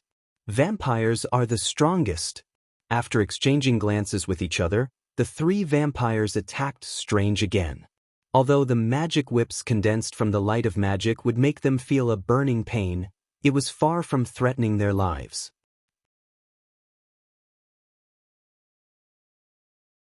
Moreover, the vampires were born with powerful regenerative abilities, which gave them enough confidence in fighting Strange. Isn't it just a burn? I don't care. However, the 3 vampires soon discovered that they had underestimated Strange. Just as they madly ran towards Strange like mad dogs, Strange, who was wearing a hovering cloak, flew up to the air more than 20 meters above the ground. If flying up was just to avoid the attack of the three vampires, then Strange's following action was equivalent to sounding the death knell of the three vampires. Just as the three vampires looked at Strange in the air helplessly, Strange removed the magic whip in his hand and put on the necessary tool for casting teleportation gate magic. After putting on the ring, Strange drew a circle in the air. In a few seconds, a golden circular teleportation gate with a diameter of several meters appeared on the ground where the three vampires were standing. The teleportation gate flickering with golden sparks quickly took shape, and the three vampires standing on the ground quickly fell under the influence of gravity. The teleportation gate Strange opened wasn't a teleportation gate to leave the mirror dimension space, but a teleportation gate in the air. Is he planning to kill the three vampires? Seeing Strange open the teleportation gate under the feet of the three vampires, Rog couldn't help but think. However, it turned out that he had somewhat underestimated his junior brother. Although Strange opened the other side of the teleportation gate in the air of the mirror dimension space, he didn't have the intention to kill the three vampires. When half of the three vampires' bodies fell into the teleportation gate, Strange didn't hesitate at all. His right hand suddenly pulled, as if he was pulling a non-existent pocket, and the teleportation gate with a diameter of several meters instantly shrank and disappeared. Bright red blood splashed everywhere, and the three vampires who fell into the teleportation gate seemed to have been cut in half at the waist. Their upper body and lower body were instantly separated. To a certain extent, what Strange did was indeed similar to being cut in half at the waist. However, the tool he used to cut in half at the waist wasn't an ordinary weapon, but the omnipresent and incomparably powerful spatial force. Using the formidable power of the spatial restoration gate, Strange easily completed the purpose of cutting in half at the waist. Being instantly cut in half at the waist, whether for humans or vampires, was a heavy blow that their lives couldn't bear. The only difference was that after humans suffered such a heavy blow, it wouldn't take long for them to report to the Grim Reaper. Vampires, on the other hand, could hold on a little longer. Vampires were born with a powerful regenerative ability, but at this time, not only could it not heal their injuries, but it also became the source of their pain, greatly prolonging their suffering time. Well done. Although Strange's teleportation gate cutting in half at the waist was not amazing, considering that this was his first battle, and that he faced three vampires at once, his performance could be regarded as excellent. When Strange severely injured the three vampires, Rog, who was sitting on the edge of the roof and watching the show, used flight to fly to Strange's side and patted him on the shoulder with gratification. Well done. However, you have to remove the roots when cutting weeds. Letting them die as soon as possible is also a kind of mercy. As soon as his voice fell, Rog raised his right hand and summoned 3 small clusters of hellfire on his index, middle, and ring fingers. He casually waved his hand, and these 3 clusters of hellfire, which were only the size of a fingertip, flew like bullets towards the 3 vampires who were howling in pain on the ground. The moment the hellfire touched the 3 vampires who only had their upper body left turned into ashes in the blink of an eye, completely disappearing.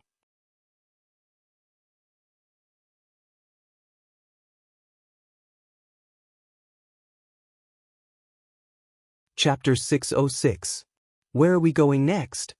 After Rog finished destroying the corpse, Strange lifted the mirror space that enveloped the entire block and turned to Rog and asked, "Keep flying forward and you will meet your second opponent." Rog sensed a little and gave Strange a new direction. Okay. With that, Strange took the lead and flew forward. The battle just now didn't consume much of his energy. And after officially completing his first battle, he had an idea to test the limits of his current strength. Although he didn't say this idea out loud, Rog saw his plan at a glance. Rog also had this idea in the past, and what he did was even more excessive than what Strange did. Rog remembered that at that time, he went directly to a Russian mafia and broke into the mafia's headquarters with a knife, rescued the kidnapped hostages, and then accepted the mafia's property. That commission didn't get much ninja coins, but it opened the idea of increasing his side business. It was also from that day on that he began to gradually develop the habit of never failing to act. Under the bright moonlight, Rog and Strange flew quickly through the air like two ghosts, flying towards the fourth unlucky vampire. Although he was strange-skied at this time, in fact, this late-night hunting plan was entirely Strange's own idea. According to his explanation, he would first use these low-level vampires to improve his combat experience, and while attracting the attention of the vampires, he would eliminate the vampires in New York little by little. As long as he can maintain a stable elimination efficiency, then the high-level vampires in New York will focus on him. At that time, he can get rid of the person in charge of the vampires in New York and finally eliminate all the vampires in New York. Generally speaking, there is no problem with his plan. The only uncertainty at present is what kind of strength the vampire in charge of New York has. However, because his current guide is Rog, he can basically ignore this. Even if the vampire in charge of New York is the legendary vampire ancestor Kane, Rog has absolute confidence in protecting Strange. If he wants to kill Strange in front of him, even if Ancient One does it himself, he may not be able to do it. This has nothing to do with whether he can beat Ancient One or not. It's purely because New York used to be his home ground. Although his main residence has now moved to Washington, there are still hundreds of Flying Thor techniques left behind by him in New York. New York is his Flying Thor home ground. After flying for more than 10 minutes, Rog and Strange met their second target of the night as they wished. To be precise, it was the second vampire. He was different from the three newborn vampires. Although the one in front of them was also a newborn vampire who had just transformed from a human into a vampire, the power of his blood was stronger than the previous three combined. Just by looking at the power of his blood, this newborn vampire had already reached the point where he was about to become a noble. Noble, Marquis, Count, Noble. This was not only the division of strength among the vampires, but also a reflection of their status. When the vampires still abided by the precepts of seclusion, any vampire can get a title that belongs to them. The only difference is that some vampires advance faster, while some vampires can only rely on their long lives to accumulate experience, to improve their title little by little. Brandy Johnson is very satisfied with his current life, or to be precise, he is very satisfied with his life after becoming a vampire. After the vampires appeared in the human world, Brandy Johnson realized that this was an opportunity to completely change his life. While most people were still wary of the legendary blood breeds, he did everything he could to find a blood breed in New York. He, who had taken the initiative to approach them, had almost become the vampire's food. However, after he groveled and expressed his admiration and yearning for the great blood tribe, he obtained the opportunity to receive the embrace from this blood tribe.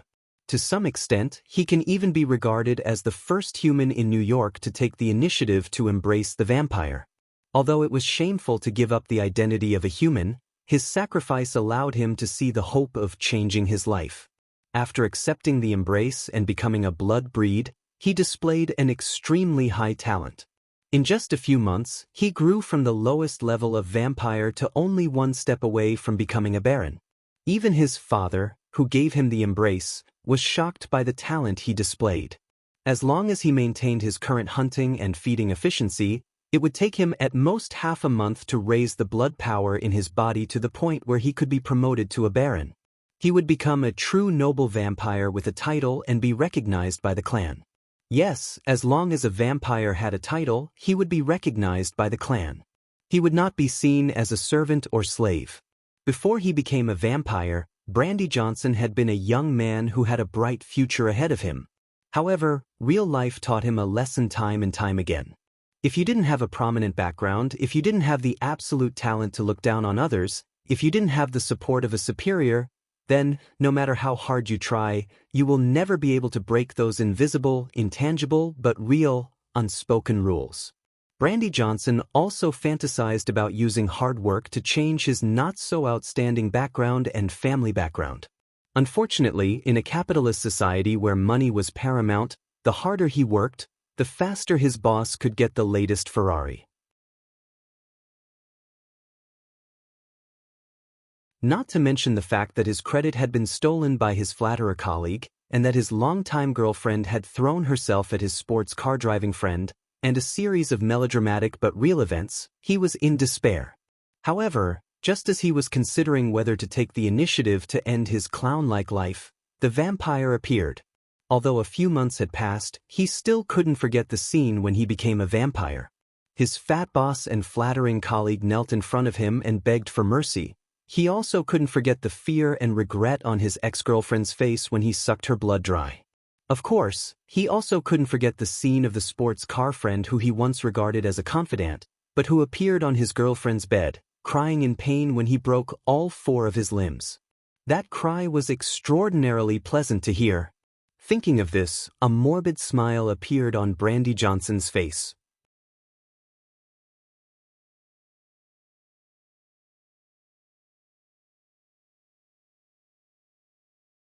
Chapter 607. Be careful. The opponent's strength is stronger than the previous 3 blood breeds combined. Roger said to Strange as soon as he arrived at Brandy Johnson's location. Okay, I got it. Strange frowned and looked at Brandy, who was sitting on the rooftop, and replied in a serious tone. Brandy Johnson, who was sitting on the rooftop, suddenly raised his head and looked in their direction. Just as he was about to cast a spatial mirror spell to land in front of his target, Brandy Johnson suddenly raised his head and looked in their direction.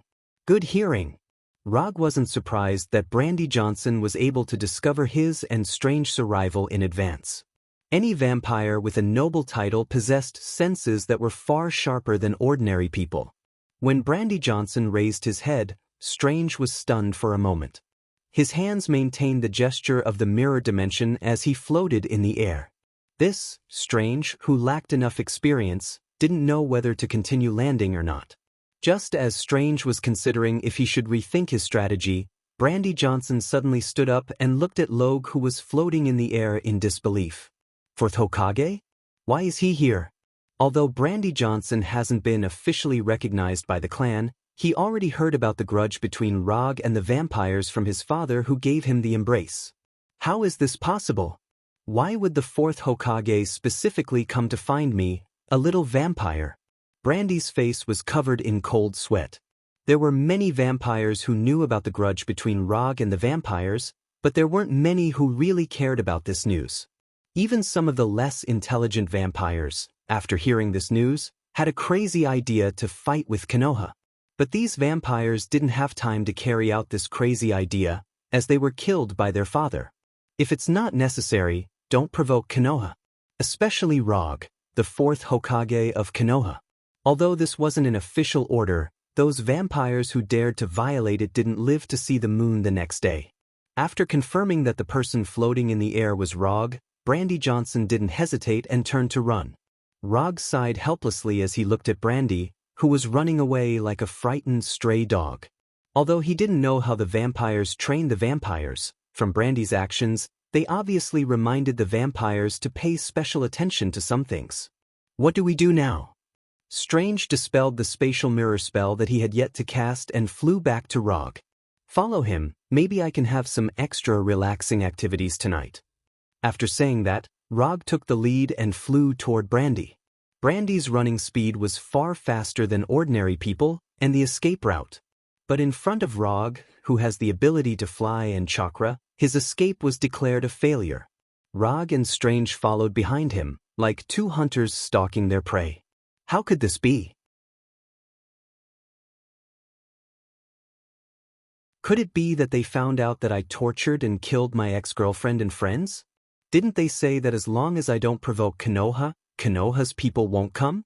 Brandy, who was running frantically, thought about the possibilities in his mind. But he would never have thought that the reason why he met Rog tonight was purely a coincidence. After flying for nearly half an hour behind the running Brandy, Rog and Strange came to an abandoned factory. In order to prevent Brandy from noticing that he was following them, Rog even cast a group invisibility spell on himself and Strange to conceal their figures. Under the gaze of the 2 of them, Brandy Johnson carefully walked into the factory that had been abandoned for a long time. When entering the factory, Brandy didn't forget to look up and look around to make sure that Rog didn't follow. When Brandy's figure disappeared behind the back door of the factory, Rog stopped Strange, who was about to land on the roof of the factory. There are a lot of vampires in there, and some of them have titles. After going in, your target is still the guy who ran away just now. As for the rest, I'll take care of it. Although there were a lot of vampires in the factory, for Rog, there was no difference between one vampire and a group of vampires. Even if there were 8 vampire dukes in the factory, he had absolute confidence in dealing with them. But Strange had no objection to Rog's arrangement. It was only after experiencing a real battle that he began to realize just how powerful Logue was. That's the power of a single person against a country and a race. When Rog landed at the gate of the factory, Strange controlled the floating cloak to slowly land behind him and immediately cast Light of Magic, condensing a shining golden magic whip in his hands. Don't be so nervous. The strongest vampire inside is only a Viscount. Rog glanced at Strange, then walked into the abandoned factory without any lights as if he was taking a stroll after a meal. Generally speaking, vampires usually gathered in private manors or 5-star hotels and other high-class places. However, not every member of the Blood clan had the financial resources to maintain their so-called nobility. Living for a long time didn't mean that one would have a lot of wealth. Even among the vampires with titles, there were many who couldn't take out millions of USD. Wait a moment, I'll use the magic you know to deal with these guys. If you're interested, you can learn a little. But my fighting style might not be suitable for you, so you don't have to bite the bullet and learn it. Just observe it. Strange only had 5 spells at his disposal, and only 4 of them could be used in battle. Although the out-of-body magic wasn't absolutely impossible to deal with enemies, the timing to cast it was rather harsh, and it wasn't suitable to be used as a regular combat method. Okay. Strange answered silently, still maintaining the magic whip in his hands. Then I'll teach you the first lesson now. In a dark environment, you need to avoid exposing your position as much as possible. After saying that, Rog pointed at the magic whip in Strange's hand that was constantly emitting golden light. After hearing Rog's reminder, Strange froze for a moment, then removed the magic whip in his hand. Without the light emitted by the magic whip, the surrounding environment instantly dimmed. The second lesson, distance is the key to determining the outcome of a battle. If the enemy is far away from you, then what you need to do is to find a way to close the distance between you.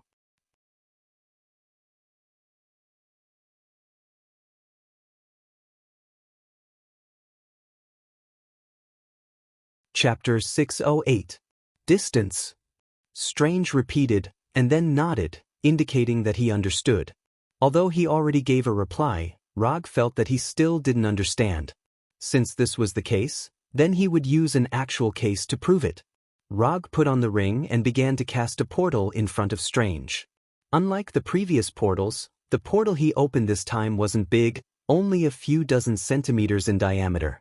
What was even more unusual was that the portal he cast this time was extremely fast.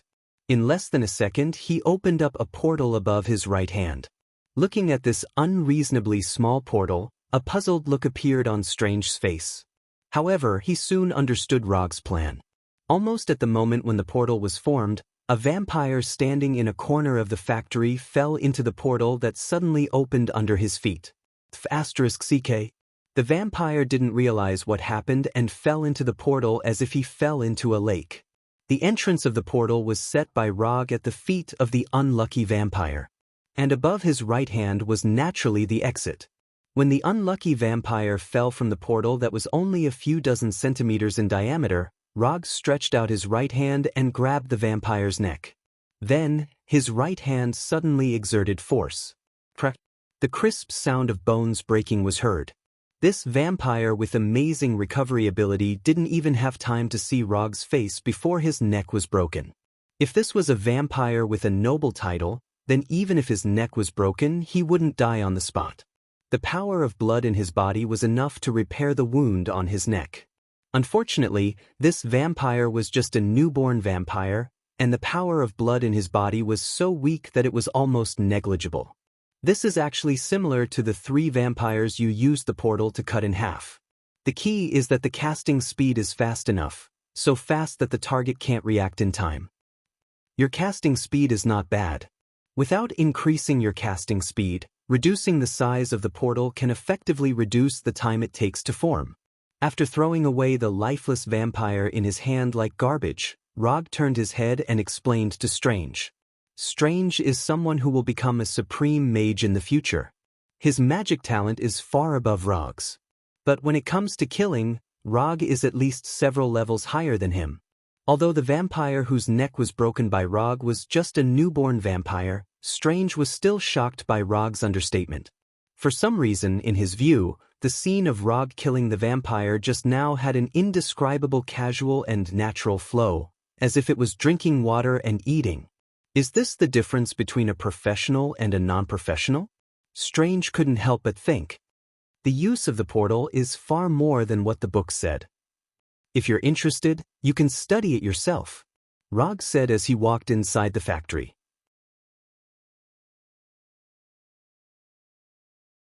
At the same time, he was thinking about the next guidance. Very quickly, he came up with the next subject for Strange's guidance. I see that you're quite familiar with the magic light. Then I'll tell you some of the combat essentials of this magic. Rog, who was walking slowly, suddenly stopped and turned his head to Strange. Look carefully, don't blink. As soon as his voice fell, Rog once again cast the portal magic. The blood breeds in the factory immediately reacted when the blood breeds suddenly fell into the portal beneath their feet and disappeared. While Rog was explaining to Strange, these vampires showed their innate speed and agility and quickly changed their position. But in front of Rog's chakra perception, their stealth movements were meaningless. In the blink of an eye, another portal with a diameter of tens of centimeters was formed and appeared under the feet of a vampire. In the next second, this unlucky guy fell from the portal in front of Rog. Light of magic, blade form. The moment this vampire was about to land, Rog's right hand swung out like lightning. Under Strange's gaze, a golden magic blade instantly appeared in Rog's right hand. Then, with lightning speed, it slashed across the vampire's neck. One slash, decapitated. When the golden radiance slashed across the vampire's neck, the magic blade instantly disappeared. This vampire's head was thrown high into the air and fell heavily to the ground. Rog said slowly, light of magic can be condensed into various forms of weapons. For example, I prefer to condense it into the form of a katana that is convenient for slashing. Simply put, this is a magic that uses magic to condense a physical weapon. It doesn't matter what form the weapon is condensed into. The important thing is to not let the enemy prepare in advance, and the speed of the attack has to be fast. You like long whips, that's not a problem, but you'd better not let the enemy know in advance. Otherwise, they can make corresponding preparations in advance, such as quickly approaching you to avoid the whip's most effective attack range. Know what form of weapon can exert the greatest power at what distance, and can quickly change according to the actual situation. This way, this magic can exert the greatest power. Rog patiently explained, fearing that Strange didn't understand something. In fact, this kind of thing could be understood by Strange in future battles. But since he accepted the task of guiding Strange, he would naturally do his best to help his junior grow up. Understood. Although Rog was a mage taught by Kamarj, Strange found that Rog's understanding of light of magic was completely different from his. In Rog's eyes, light of magic was a close-range weapon arsenal. And he found that no matter what kind of magic Rog used, he would try to pursue the instant effect as much as possible. In this regard, he was completely different from Kamartaj's fighting instructors. Not only did Kamartaj's mages like glittering magic, but they would also deliberately maintain the golden effect, as if they were afraid that others couldn't see it. But Rog was completely different. He seemed to hate these golden effects. There's nothing much to teach about mirror dimension. It's just a matter of the size and casting speed. You can slowly study this by yourself and strive to achieve instant effect. A spell that could be cast instantaneously was a good spell suitable for battle. You're tuning in to the Dreamy Chapters YouTube channel. We're so grateful for your support, and don't forget to subscribe to join us on this incredible journey through captivating stories. Your generosity through donations truly makes a world of difference, as it's the primary source of revenue that allows me to expand and enhance this channel for you. Thank you from the bottom of my heart for being a part of this adventure.